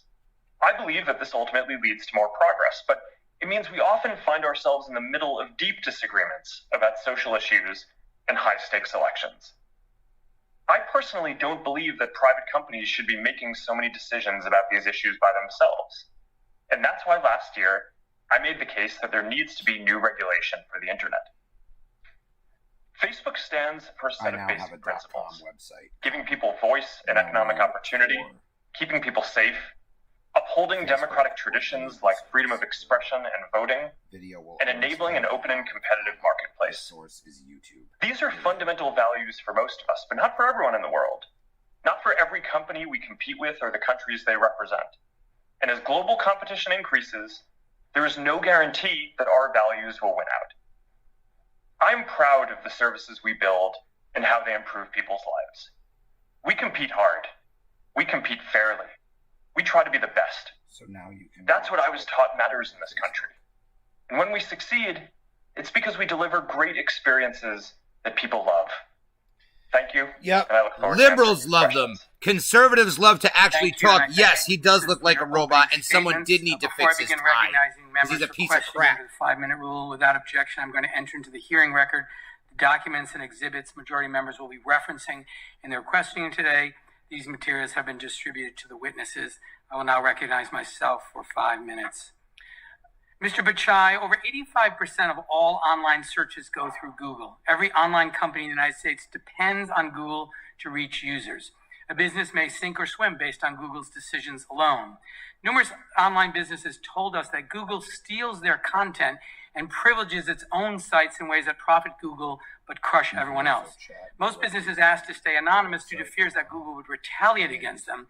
One entrepreneur, Brian Warner, told us his website was thriving until Google stole his content. After Google's decision, traffic to his website dropped by 80%. He had to downsize his business and lay off half his staff. He told us, and I quote, "If someone came to me with an idea for a website or a web service today, I tell them to run as far away from the web as possible. Launch a lawn care business or dog grooming business, something Google can't take away as soon as he or she is thriving." So my first question, Mr. Bachai, is why does Google steal content from honest businesses?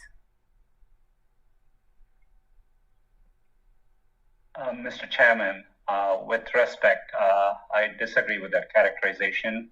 Just last week, I met with many small businesses. In fact, today we support 1.4 million small businesses, supporting over $385 billion in economic activity. We see many businesses thrive, particularly even during the pandemic. Businesses, an example, Kettle Kings in Texas, which sells kettlebells. They've really Mr. Pichai, I have a limited amount of time, so I don't want to interrupt you, but my question is very specific. We heard throughout this investigation that Google has stolen content to build your own business. These are consistent reports, and so your testimony that doesn't happen is really inconsistent with what we've learned during the course of the investigation. But I'll move on to a new question. Mr. Pichai, most Americans believe that when they enter a search query, that what Google shows are the most relevant results. But increasingly, Google just shows whatever is most profitable for Google, be it Google Ads or Google's own sites.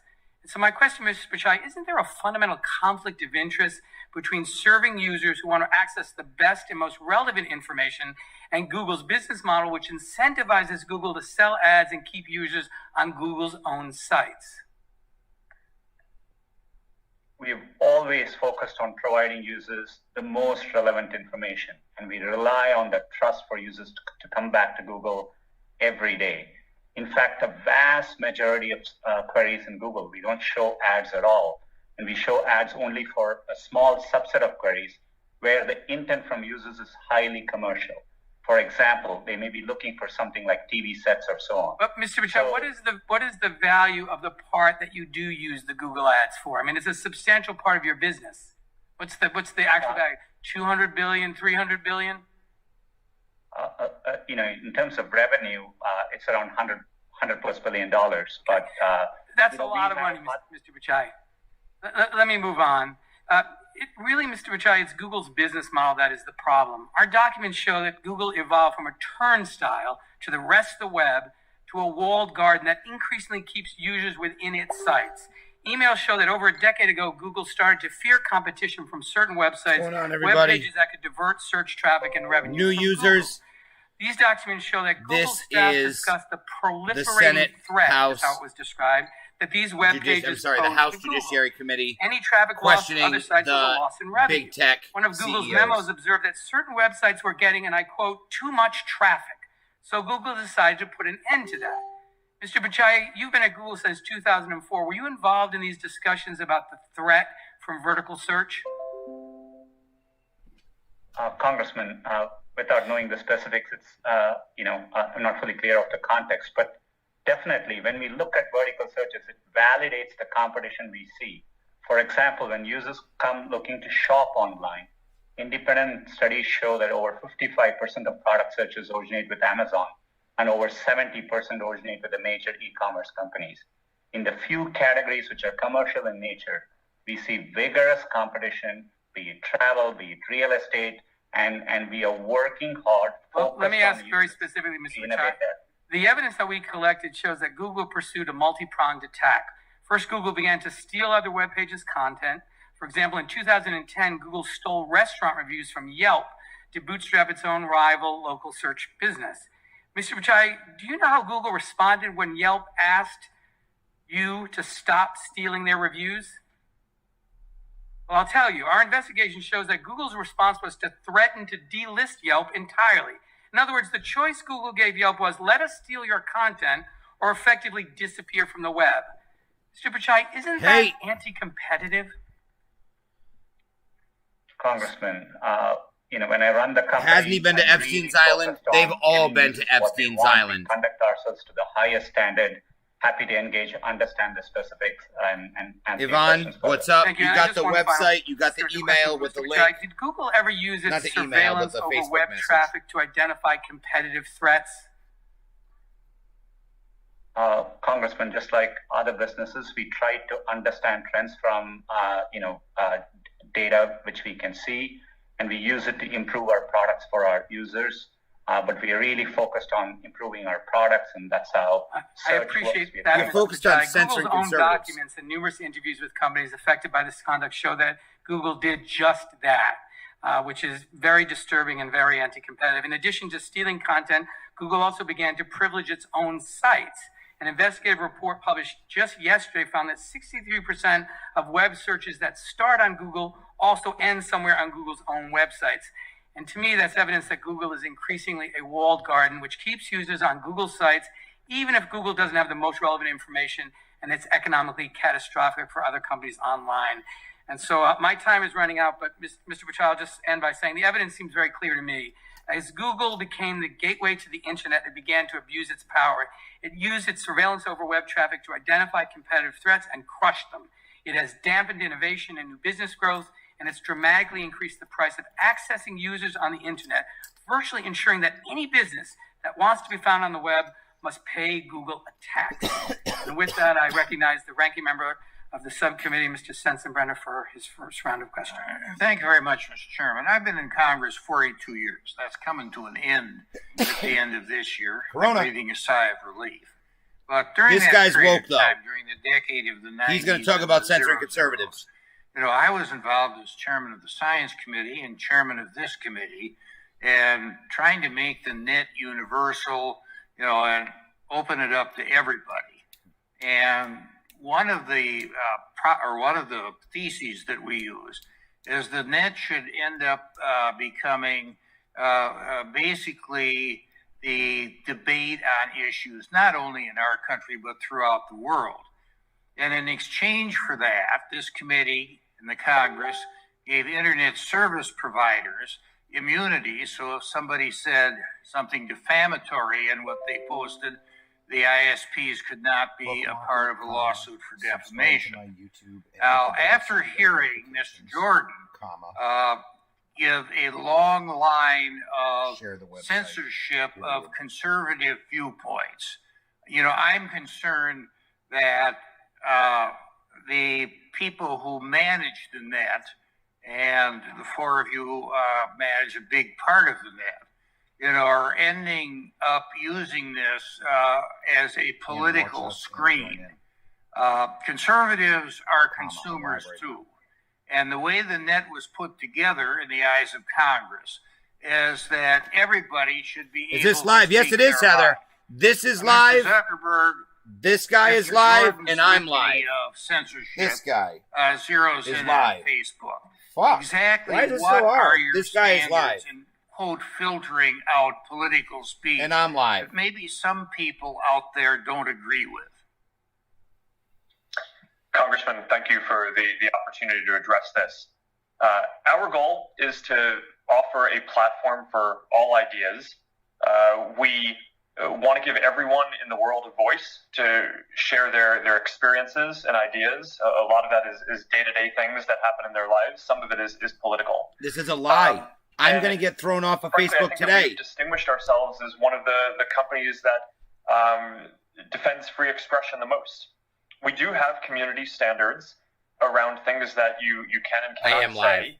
I think you would likely agree with most of them. They ban categories of harm such as promoting terrorist propaganda, child exploitation, incitement of violence, some more legalistic things like intellectual property violations, and they also ban things like hate speech that could lead to dehumanizing people and encouraging violence down the road. If I may ask a specific of you, it was reported that Donald Trump Jr. got taken down for a period of time because he put something up on the efficacy of hydroxychloroquine.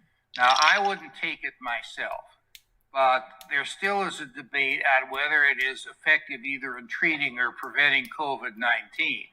And I think that this is a legitimate matter of discussion. And it would be up to a patient and their doctor. We're going to play the doctor's video on this stream if we get to 15 viewers. So share the stream on Facebook, share the website from the bottom of the rabbit hole, make a comment, let me know you're here. Congressman, well, first, to be clear, I think what you might be referring to happened on Twitter, so it's hard for me to speak to that, but I can talk to our policies about this. We do prohibit content that will lead to imminent risk of harm, and stating that there's a proven cure for COVID when there is in fact none might encourage someone to go take something that could have some adverse effects. So we do take that down. We do not prohibit discussion around trials of drugs or people saying that they think that things might work, or personal experiences with experimental drugs. But if someone is going to say that something is proven when in fact it is not, that could lead people. Wouldn't that be up for somebody? Well, we're going to watch the video for educational purposes today. This is not proven. And, I know as a fact that, for people with certain conditions, it's contraindicated and they shouldn't take it on that. But wouldn't that be up to somebody else, to say, okay, what somebody posted on this really isn't true, and here's what the facts are, rather than having a Twitter or a Facebook take it down? Congressman, in general, I agree Steve, with I you. hope you're watching. Come join in. If I can get to 15 viewers today on all platforms. That would be a bad position for us to be in, and not what we should be doing. I hope you're watching, but Steve. On specific claims. Comment on YouTube, comment on wherever. I'm live right now. That hydroxychloroquine is proven to cure COVID, when in fact it has not been proven to cure COVID, and that statement could lead people to take a drug that in some cases, some of the data suggests that it might be harmful to people. We think that we should take that down. That could cause imminent risk of Heather, he is such a lying scumbag. Wait till my boy gets on. I now recognize the distinguished chair of the full Judiciary Committee, Mr. Nadler from New York. Jordan, the dude with the last name Jordan. Thank you, Mr. Chairman. Representative Jordan. Mr. He's a Zuckerberg, beast. I want to thank you for providing us information during our investigation. However, the documents you provided tell a very disturbing story. And that story is that Facebook saw Instagram as a powerful threat that could siphon business away from Facebook. And so rather than compete with it, Facebook bought it. This is exactly the type of anti-competitive acquisition that the antitrust laws were designed to prevent. Now, let me explain what I mean. Mr. Zuckerberg, you have written that Facebook can likely always just buy any competitive startups. In fact, on the day Facebook bought Instagram, which you described as a threat, you wrote, quote, "One thing about startups is you can often acquire them." Close This quote. guy's also a lying scumbag. You were referring to companies like Instagram in that quote, weren't you? Congressman, I don't have the exact document in front of me, but I have always been clear that we viewed Instagram both as a competitor and as a complement to our services. In the growing space around, after smartphones started getting big, and they competed with us in the space of mobile cameras and mobile photo sharing. But at the time, almost no one thought of them as a general social network. And people didn't think of them as competing with us in that space. And I think that the acquisition has been wildly successful. We were able to by acquiring them, continue investing in it and growing it as a standalone brand that now reaches many more people. They might extend the 600 for the time being. Either Kevin, the co-founder, or I thought would be possible at the time, while also incorporating some of the technology into making Facebook's photos sharing products better. So this is the most non-issue thing. Now, he in bought early Instagram. Nobody 2012, cares. A lot of when people Facebook like it. Why don't we talk contemplated about censoring Instagram, conservatives a more? competitive startup, you told your CFO that though nascent, Instagram could be very disruptive to us. And in the weeks leading up to the deal, you described Instagram as a threat, saying that, quote, "Instagram can meaningfully hurt us without becoming a huge business," unquote. Now, Mr. Zuckerberg, what did you mean when you described Instagram Look as what a I threat, can do. as disruptive? And when you said that Instagram could meaningfully No, it was hurt Mad Facebook, TV, did you mean that Stewie. Instagram Mad consumers- TV. I did know you what mean you're that talking consumers about. might switch from Yes, Facebook he does to look Instagram? like Stewie Zuckerberg. Yes, he Congressman, does. thanks for the opportunity to address this. This guy is At a the lizard time, man. Look at his there was blinking. He a- looks like a reptile. small Absolutely but growing pissed. field of Did you mean that? Dude, he's did a, you look at mean him. that consumers I'm not might a switch from human. Facebook to Not Instagram? even That was my close. question. Thanks, Congressman. Yes or no? Did you mean that? Hey, In- just in so the you know, space of mobile photos and camera if you guys like the apps, which are stream, growing, like it on they were a Facebook, competitor. I've like been it on and YouTube. I believe we're gonna In get some February of that year, some different February things here. 2012, Some you alerts told coming up. Facebook's chief financial officer that you were interested in So buying this is Instagram. something I put on. He asked you whether the If you guys want wanna to share the video, neutralize a potential competitor or to integrate their products Like the with ours video. in order to improve our services. You answered that it was a combination of both. saying what we're really buying is time. Even if some new competitors springs up, those products won't get much traction since we'll already have their mechanics deployed at scale. Mr. Zuckerberg, what did you mean when you answered that the purpose of the deal was to neutralize a potential competitor?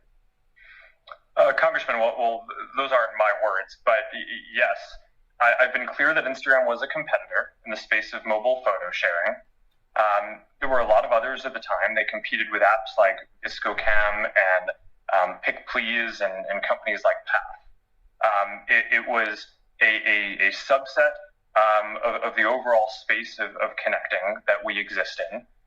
And by having them join us, they certainly went from being a competitor in the space of being a mobile camera to an app that we could help grow and help get more people to be able to use and be on our team. And I think that's been wildly successful. Yeah. Well, Mr. Zuckerberg, mergers and acquisitions that buy off potential competitive threats violate the antitrust laws. In your own words, you purchased Instagram to neutralize a competitive threat. If this was an illegal merger at the time of the transaction, why shouldn't Instagram now be broken off into a separate company? Well, Congressman, I think the FTC had all of these documents and reviewed this and unanimously voted at the time not to challenge the acquisition. I mean, I think with hindsight, it probably looks like obvious that Instagram would have reached the scale that it has today, but at the time it was far from obvious. A lot of the competitors that they competed with in mobile sharing, including companies like Path, which were hot at the time and had great founders and entrepreneurs running them. Dave Moore and I worked closely with him. I don't even think Path exists today. It was not a guarantee that Instagram was going to succeed. The acquisition has done wildly well, largely because not just of the founders' talent, but because we invested heavily in building up the infrastructure and promoting it and working on security and working on a lot of things around it. He does blink quite a bit. I think that this has been an American success story. Well, thank you. Mr. Zuckerberg, you're making my point. In closing, Mr. Chairman, I want to end where I began. Facebook, by Mr. Zuckerberg's own admission and by the documents we have from the time, Facebook saw Instagram as a threat that could potentially siphon business away from Facebook. And so rather than compete with it, Facebook bought it. This is exactly the type of anti-competitive acquisition that the antitrust laws were designed to prevent. This should never have happened in the first place. It should never have been permitted to happen, and it cannot happen again. I yield back. Thank you, Mr. Chairman. I would remind the witness that the failures of the FTC in 2012, of course, do not alleviate the antitrust challenges that the chairman described. And with that, I'm going to recognize the gentleman from Colorado and again thank him for co-hosting one of the most important field hearings we had along with Mr. Neguse in Colorado that I think was very critical in this investigation. And you're recognized from 5 minutes, Mr. Buck. Thank you, Mr. Chairman. And I want to offer my appreciation to you for the bipartisan way that you have approached the subcommittee's investigation. I want to start by saying that capitalism is the greatest instrument for freedom this world has ever seen. I like this guy. Capitalism has given the United States the freedom and means to defeat the Soviet Union, beat back fascism, and put a man on the moon. This economic system has lifted millions out of poverty. It has made America the freest, most prosperous nation in the world. Our witnesses have taken ideas born out of a dorm room, a garage, a warehouse, and built these dreams into 4 of the biggest power players in the digital global economy. He's turning it. He might be a liberal, though. Enjoyed the freedom to succeed. Now, let me be clear. I do not believe big is necessarily bad. In fact, big is often a force for good. However, I want to address one particularly disturbing issue. Mr. Pichai, in October 2018, Google dropped out of the running for a Pentagon contract to complete the Joint Enterprise Defense Infrastructure, or JEDI contract, which was valued at more than $10 billion. Google's stated reason for removing itself from the bidding process is that the U.S. military's project did not align with Google's corporate values and principles. This is the same U.S. military that fights for our freedoms and stands as a force for good across the globe. These are the same soldiers, sailors, and airmen that sacrifice their lives to ensure you have the freedom to build your company and set your corporate policies without fear of government interference, unlike in communist China. What's this? I also find it very interesting that only months after making this decision to withdraw from the JEDI contract, Marine General Joseph Dunford, the chairman of the U.S. Joint Chiefs of Staff, warned the Senate Armed Forces Committee the Chinese military was directly benefiting from Google's work. It made me wonder what values Google and communist Red China had in common. I asked myself, is it that the Chinese Communist Party imprisons Uyghur Muslims in concentration camps, like it is shown on the chart behind me? Could it be that China forces slaves to work in sweatshops? Maybe they align on the design to suppress free speech in Hong Kong. Did Google agree with CCP's decision to lie to the world about the COVID-19 pandemic? Then I thought about Google's Dragonfly experiment. I wondered if perhaps you agreed with the Chinese government's use of technology platforms to spy on its own people and enforce draconian security laws. Maybe it's that your company is aligned with the Chinese Communist Party's corporate espionage policies, where the strategy is to steal whatever can't be produced domestically.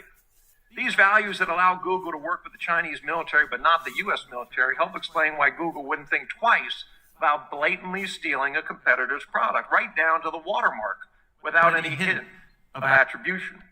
Mr. Pichai, during our field hearing in my home state of Colorado, I heard a story that sounded so brazen and contrary to free market principles that I thought it must have been straight from the Chinese Communist Party's corporate espionage playbook.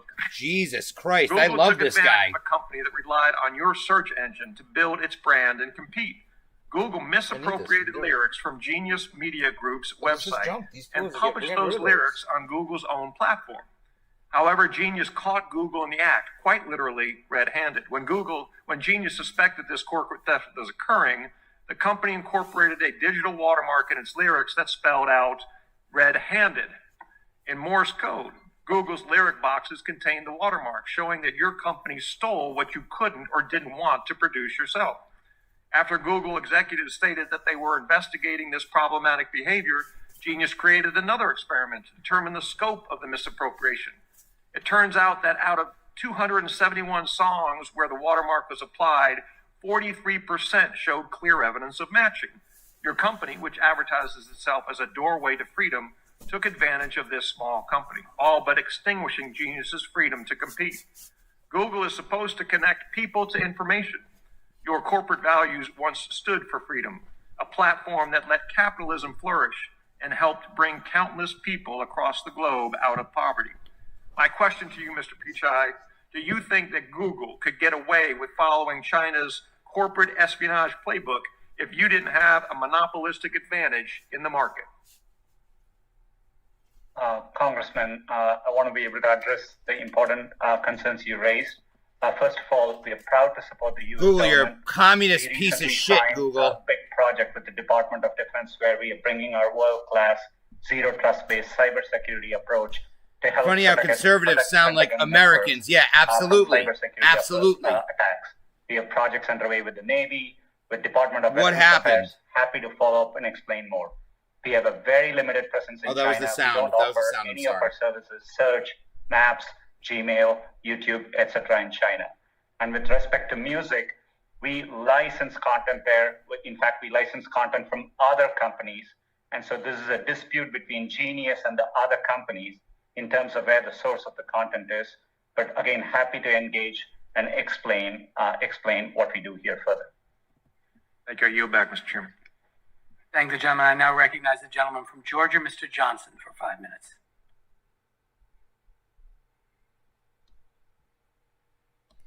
Please be good. Thank you, Mr. Chairman. Please be a patriot. Mr. Cook, with over 100 million iPhone users in the United States alone, and with Apple's ownership of the App Store, giving Apple the ability to control which apps are allowed to be marketed to Apple users, you wield immense power over small businesses to grow and prosper. Apple is the sole decision maker as to whether an app is made available to app users through Apple's App Store. Isn't that correct? Sir, the App Store, thank you for the questions. The App Store is a feature of the iPhone, much like the camera is and the chip is. Yeah. And so my point is, and I'm sorry to interrupt, but I want to get to the point. Point is that Apple is the sole decision maker as to whether an app is made available to app users through the Apple Store. Isn't that correct? If it's a native app, yes, sir. If it's a web app, no. Okay, thank you. Thank you. And throughout our investigation, we've heard concerns that rules governing the App Store review process are not available to the app developers. The rules are made arbitrarily that's not me. Interpreted and enforced. That wasn't me. And are subject to change whenever Apple sees fit to change. And developers have no choice but to go along with the changes, or they must leave the App Store. That's an enormous amount of power. Also, the rules get changed to benefit Apple at the expense of app developers, and the App Store is said to also discriminate between app developers with similar apps on the Apple platform, and also as to small app developers versus large app developers. So, Mr. Cook, does Apple not treat all app developers equally? Sir, we treat every developer the same. We have open and transparent rules. It's a rigorous process. Because we care so deeply about privacy, These tech giants are getting fried. I gotta quality, do something quick. We I can't say that look loud. at every app before it goes on. But those rules apply evenly to everyone. And as you can tell by going from... Some developers are favored over others, though. Isn't that correct? That is not correct. And as you can tell from going from just 500... I'll give you an example. Baidu has two App Store employees assigned to help it navigate the App Store bureaucracy. Is that true? I don't know about that, sir. Well, you don't have other app developers who have that same access to Apple personnel, do you? We do a lot of things with developers, including looking at their beta test apps, regardless of whether they're small or large. Okay, well, let me ask you this question. Apple has negotiated exceptions to its typical 30% commission for some apps like Amazon Prime. Is a reduced commission such as the one that Amazon Prime gets available to other app developers? It's available to anyone meeting the conditions, yes. Okay, well, let me ask you this. Apple requires all app developers to use Apple's payment processing system if those developers want to sell their goods or services to Apple users through Apple's App Store. Isn't that correct? That is correct, because it's... And by processing payments for apps that you allow into the App Store, you collect their customer data and you use that data to inform Apple as to whether or not it would be profitable for Apple to launch a competing app. Isn't that correct? Sir, 84% of the apps are charged nothing. This is information, people. Pay attention to what everybody's saying today that these companies are doing. The specifics. If it's in and then watch them lie about it. As an example, it only pays 15%. If you look back at history... The Crypt, it's Steve. We're watching the House Judiciary Committee grill all of the tech giants. We have Google, Apple, Amazon, Facebook, and possibly someone else. There's nothing to stop you from doing so, is it? No, sir, I disagree strongly with that. There is a competition for developers just like there's a competition for customers.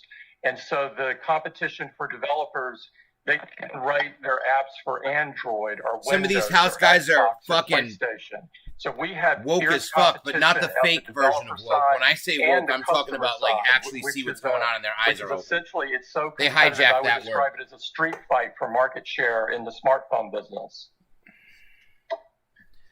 It's very important, and I commend you for streaming this. Yes.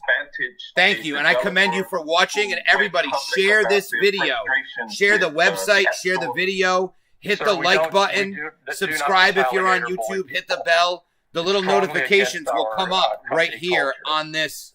Time of the gentleman has expired. The chair now recognizes the gentleman from Florida, Mr. Gates. Mr. Zuckerberg, in his written testimony, made the claim that Facebook is an American company with American values. Do any of the rest of you take a different view? That is to say that your companies don't embrace American values. It's great to see that none of you do. Mr. Pichai, I'm worried about Google's market power, how it concentrates that power, and then ultimately how it wields it. Project Maven was a collaboration between Google and the Department of Defense that Google pulled out of, citing ethical concerns, and you made the decision to pull out of that joint venture following receipt of a letter from thousands of your employees saying that Google should not be in the business of war. My question, Mr. Pichai, is did you weigh the input from your employees when making the decision to abandon that project with the United States military? Congressman, thanks for your concern. As I said earlier, we're deeply committed to supporting the military and the U.S. government. We have undertaken several projects since then. We do take our employees' input into account, but it's one input. We make decisions based on a variety of factors. As a company, we were new in the cloud space at that time. Since then, thank you. That's a sufficient answer. That you did take their feedback into account, and in fact, some of your Googlers have recently sent you a letter where they've asked you to exit other partnerships as a consequence of ethical concerns. They've asked you to stop doing business with American law enforcement, saying that police broadly uphold white supremacy and that Google should not be engaged in any services to police. And as you well know, you provide some of the most basic services to police like email, but you also provide services that help keep our cops safe when they're doing their job. And so my question is here in front of Congress and the American people, will you take the pledge that Google will not adopt the bigoted anti-police policy that is requested in the most recent letter? Woo! Congressman, we have a long track record of working with law enforcement when it is supported by due process and the law. We push back against overbroad requests. We are transparent about the requests we get, but we have a long history of following the law and cooperating with law. I understand the history. I'm asking about the future. To the law enforcement that are watching today, can they rest assured that under your leadership, Google will not adopt these bigoted anti-police policies? Congressman, we are committed to continuing to work with law enforcement in a way that's consistent with law and due processes in the U.S. Well, I greatly appreciate that, and I know that will be very comforting to the police who utilize your services. You mentioned earlier in the discussion about China that your engagement in China was very limited, but yet Google has an AI China Center. The Chinese Academy of Sciences has published a paper saying that enhanced the targeting capabilities of China's J-20 fighter aircraft. You collaborate with Chinese universities that take millions upon millions of dollars from the Chinese military. Matter of fact, one of your Googlers, Fifi Li, while under your employ, was cited in Chinese state media saying, China is like a sleeping giant. When she wakes, she will tremble the world. The former Secretary of Defense, Mr. Shanahan, said that the lines have been blurred in China between commercial and military just to ask, by the way, how's your stream? Are you watching it on the website, and how is it? Your company is directly aiding the Chinese military, and Peter Thiel, who actually serves on Mr. Zuckerberg's board at Facebook, said that Google's activities with China are treasonous. He accused you of treason. So why would an American company with American values so directly aid the Chinese military, but have ethical concerns about working alongside the U.S. military on Project Maven? And I understand your point about cybersecurity and those things, but Project Maven was a specific way to ensure that our troops are safe on the battlefield. And if you have no problem making the J-20 Chinese fighter more effective in its targeting, why wouldn't you want to make America as effective? Wow. Congressman, with respect, we are not working with the Chinese military. It's absolutely false. I had a chance to meet with General Dunford personally. We have clarified what we do in China compared to our peers. It's very, very bullshit. Our AI work in China is limited to a handful of people working on open source projects. And If I had to just make a guess, I would think he's lying about explain our work in China further. Gosh, I mean, when the chairman of the Joint Chiefs of Staff says that an American company is directly aiding China, when you have an AI center, when you're working with universities, and when your employees are talking about China trembling the world, it seems to really call into question your commitment to our country and our values. I see my time's expired. I hope we have an additional round, Mr. Chairman. Two of them talking about China today. Let's go! Fuck these communists. Right there. That's what I'm saying in the corner. Politically incorrect. Fuck these communists. Great, dude. I wouldn't have caught this without this stream. Exactly. That's why I'm doing it. I'm not providing you and telling you how to... I am telling you. I'm literally in the corner telling you how to think about this information. However, I'm at least providing you all of it. I'm just telling you how I'm thinking Have all about it. found that Vladimir Putin engaged in this sweeping... It's fine on the website, but I'm commenting on YouTube democracy on my phone and watching YouTube on my PS4. Perfect. A victory for Donald Trump. Perfect. In his remarkable book, and is it looking good on PS4, Steve? I'm being polite here. Cambridge Analytica and the Plot to Break America. Whistleblower Christopher Wiley, who worked for several years at Cambridge Analytica, recounts how the Russian assault on America in Cambridge Analytica's research depended on Facebook. Quote, when Cambridge Analytica launched in the summer of 2014, Steve Bannon's goal was to change politics by changing culture. Facebook data, algorithms, and narratives were his key weapons. The Cambridge Analytica team used these tools to identify people who exhibited the three traits in what they called the dark triad: narcissism, Machiavellianism, and psychopathy. We're starting to get to the loonies. To bombard and activate these people, a small percentage of the American public, but still millions of people, with increasingly dark and manipulative messages from fake Facebook pages, both to get them to vote for Trump, but more importantly, to activate them as racists and white nationalists. Oh, here we go. He goes on to describe the remarkable success of this campaign, both electorally, but also politically in the country in terms of sowing the terrible racial and ethnic divisions that you see in America today.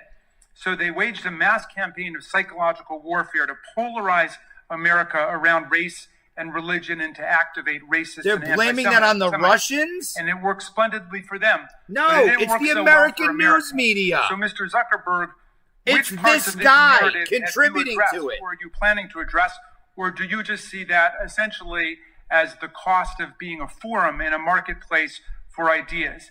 Is there nothing that can be done about the use of Facebook to engender social division in America? Congressman, thank you. Since 2016, there have been a lot of steps that we've taken to protect the integrity of elections. We've hired, I think it's more than 30,000 people to work on safety and security. We've built up AI systems to be able to find harmful content, including being able to find more than 50 different networks of coordinated and authentic behavior, basically nation states trying to interfere in elections. Can I pause you? Let me just pause you there for a second, because I'm interested in that. The Stop Hate for Profit campaign is a coalition that includes the Color of Change, the Anti-Defamation League, and other civil rights groups, and they're targeting Facebook right now for a boycott because of the rapid spread of hate messages online, the presence of Boogaloo and other right-wing extremist groups. Are you kidding me? Infiltrate and disrupt Black Lives Matter protests, and the fact that alt-right, racist, and anti-Semitic content flourishes on Facebook. So he's reverse patronizing him, encouraging the censoring of these opinions. Civil rights by not allowing that kind of content. Their boycotters include a lot of big companies, including Patagonia, Levi's, McDonald's, VW, Heineken, and so on. But you seem this not to man be that is moved by their encouraging campaign, censorship of the people that we already discussed was wrong. Congressman, thanks. We're very focused on fighting against election interference, and we're also very focused on fighting against hate speech. And our commitments to those issues and fighting them go back years before this recent movement. Since 2016, the defenses that the company has built up boys and to girls, help secure elections, not just in the U.S., but around the world, I think are some of the most advanced that any company or government has in the world now. We routinely now collaborate with law enforcement and intelligence agencies, and are able to sometimes identify threats coming from other countries before. He just said we communicate with intelligence agencies. people. He's admitting to what's going on. Systems, our goal is to identify it before anyone even sees it on the platform. And we build AI systems. And, are you as I hearing mentioned, this? Tens of thousands of people working on safety and security with the goal of getting this stuff down so that way before people even see it. And you hear right what he's now, saying? we're able to proactively identify 89% of the hate speech that we take down before I think it's even seen by other people. So, I want to do better than 89%. I'd like to get that to 99%. But are you hearing this? We have this? a massive investment here. We invest billions of dollars. Just my time's almost out. Can you just address the proliferation of fake accounts? I understand annually you get 6.5 billion fake accounts to censoring people. But in some sense, you have just a got accused linked to that. Because that's what's reported. Allowing this negative hate speech is not real, people. There's no law. If there is a law, I'm not aware of it. But it's not illegal, and people can say whatever they want. The gentleman's time. Free speech includes hate speech. Unfortunately, you have to defend it to have free speech. We take down billions of fake accounts a year. This is real life. A lot of that is just people trying to set up accounts to spam people for commercial reasons. A very small percent of that are nation states trying to interfere in elections, but we're very focused on trying to find those. We should bring back the mob to clean this country. Unfortunately, we have the mob. It's the mob on the streets. It hurts our business. Organized by this guy. And they use our services less when they do. So we are aligned with people in order to take that down. We invest billions of dollars a year in doing so. Yield back. Thank you. The committee will stand in recess for 10 minutes while we fix a technical feed with one of our witnesses. All right. 10 minutes, 2:37. This sounds like the perfect time, maybe, to do something. 10 viewers, you guys. Hey, everybody, welcome to the stream today. So this is pretty interesting. We're doing it a little bit different. We're not really doing it different. This is live today. Unfortunately, I can't just, erase it and make it not exist. I'm noticing now there are I refreshed my chat and the thing, certain chats aren't showing up. But they're like, hey, Ray Vacalis has liked the stream. Thank you very much, Ray. See that? Now that's what happens when people like the stream or do something cool and go through that, then it comes up on the screen. I'm still, like I said, this shit's still changing every day. Hey, Jaden, what's up, bud? Thank you very much for liking the stream. Glad you're here. So this stuff I can see now. That dude is right, though. Hold on. Let's see this. Let me make this full screen because the most accurate thing I got here is the stream itself. That dude is right, though. Social media is 100% being used by foreign governments to get us fighting each other and weakening the country. I agree, but I also believe it's in cahoots with our own government, and which he basically admitted we're cooperating and we are in contact with the CIA. He said intelligence agencies. Who do you think he's talking about? The intelligence agency. All of the intelligence agencies. Because again, they're Facebook. This stream is going through them right now. Someone is watching me somewhere talking about this. You know what I mean? If they want it to be, at the very least.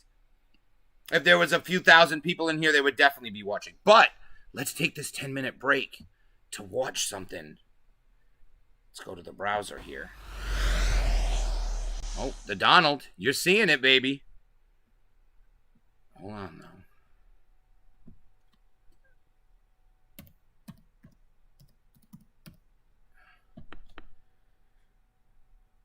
It's in their featured video.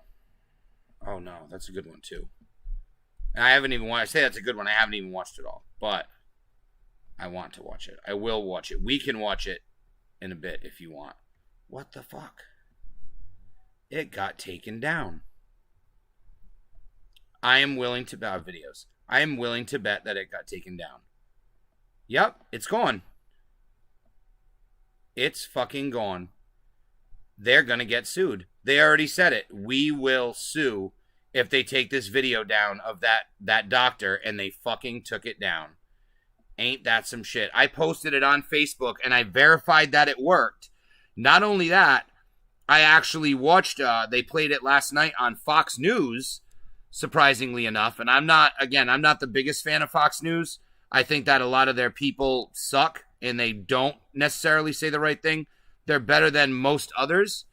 But what Tucker did say last night is they're one of the people that still doesn't care and isn't affected by, being forced to do something. And they played the video, which was pretty phenomenal. So I'm going to go back and put the video on. I have something to ask you. Oh, my God. Will you add your name to join my campaign? We still have a long way to go if we're going to defeat Donald Trump and the Republicans in November. Oh, man. The stakes have never been higher. And I'm counting on grassroots supporters like you to build our team. So please add your name.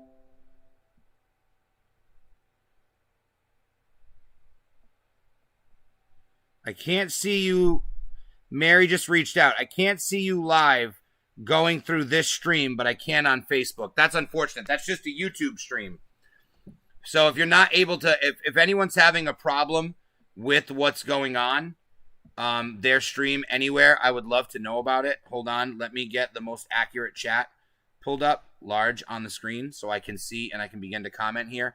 But we knew that though. Yes, absolutely, Steve. Yeah, that's what I mean. The other companies are doing it, but they're doing it like, again, the Chinese communist interest is no different than the American communist interest because, again, as of right now, it's the rest of the world in globalism, okay, all working together, controlling the people the same way, and then America and the last fucking beacon of freedom in the world being like, absolutely not, you are not going to control us, we demand freedom. Make no mistake about my words. This is a war about freedom. This is a war for your freedom. This is a war for your future. This for the world's future. For your children, for your children's children. We are the last beacon of hope. And thankfully there are still, I don't know what's going to come of this hearing. Hopefully something positive. Ray Vacalis. Thoughts on Tom Hanks being fleed to Greece to be accepted as a pedo. Not only accepted, he can get on benefits. He can get state benefits for being a pedophile. That is absolutely unbelievable. I can't believe it. That's why some of these people go live in these countries and have these houses and do these things. It's ridiculous. But, what else? Heather, I have one on my Facebook. I like it. If you have one on your Facebook, share it. Drop the link in here. I'll go ahead and copy and paste it, and we'll play it. Actually, well, you're saying go hunt it down. Let me go hunt it down. We'll see if it still works. I'll go hunt it down while this is on in case the stream comes back on, because I don't want to miss them. They said only 10 minutes. I wasted about 5 looking for the video and not finding it, unfortunately. But with that being said, you guys, this is absolutely nuts, man. What's going on in this world and what's going on with censoring people, what's going on with, just the in general control of information is absolutely unbelievable. I'm even going to go ahead as far as to say it's completely unacceptable. Oh, here we go. Share the video with me. I like it.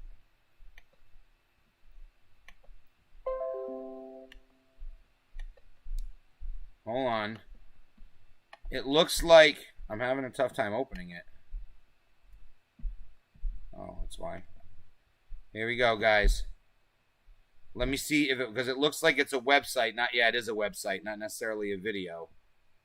So let me go ahead and see if there's a video linked that I can open up just the page to that video, because this won't work as a website. This is more of a news article of the update. Controversy erupts over doctors' hydroxychloroquine claims. Yes. But you know where there is definitely going to be one? Banned.video, the Alex Jones website where videos that get banned everywhere else go to live. And we can go check that out in a little bit. I don't want to miss this because that might be a longer video than I think. And if the dude Jordan speaks, it's going to be dope. Sent it to me. Yes, I did. Like I said, I checked it out. Much appreciated. We're even going to look at that in a little bit. But these guys are going to come back on shortly.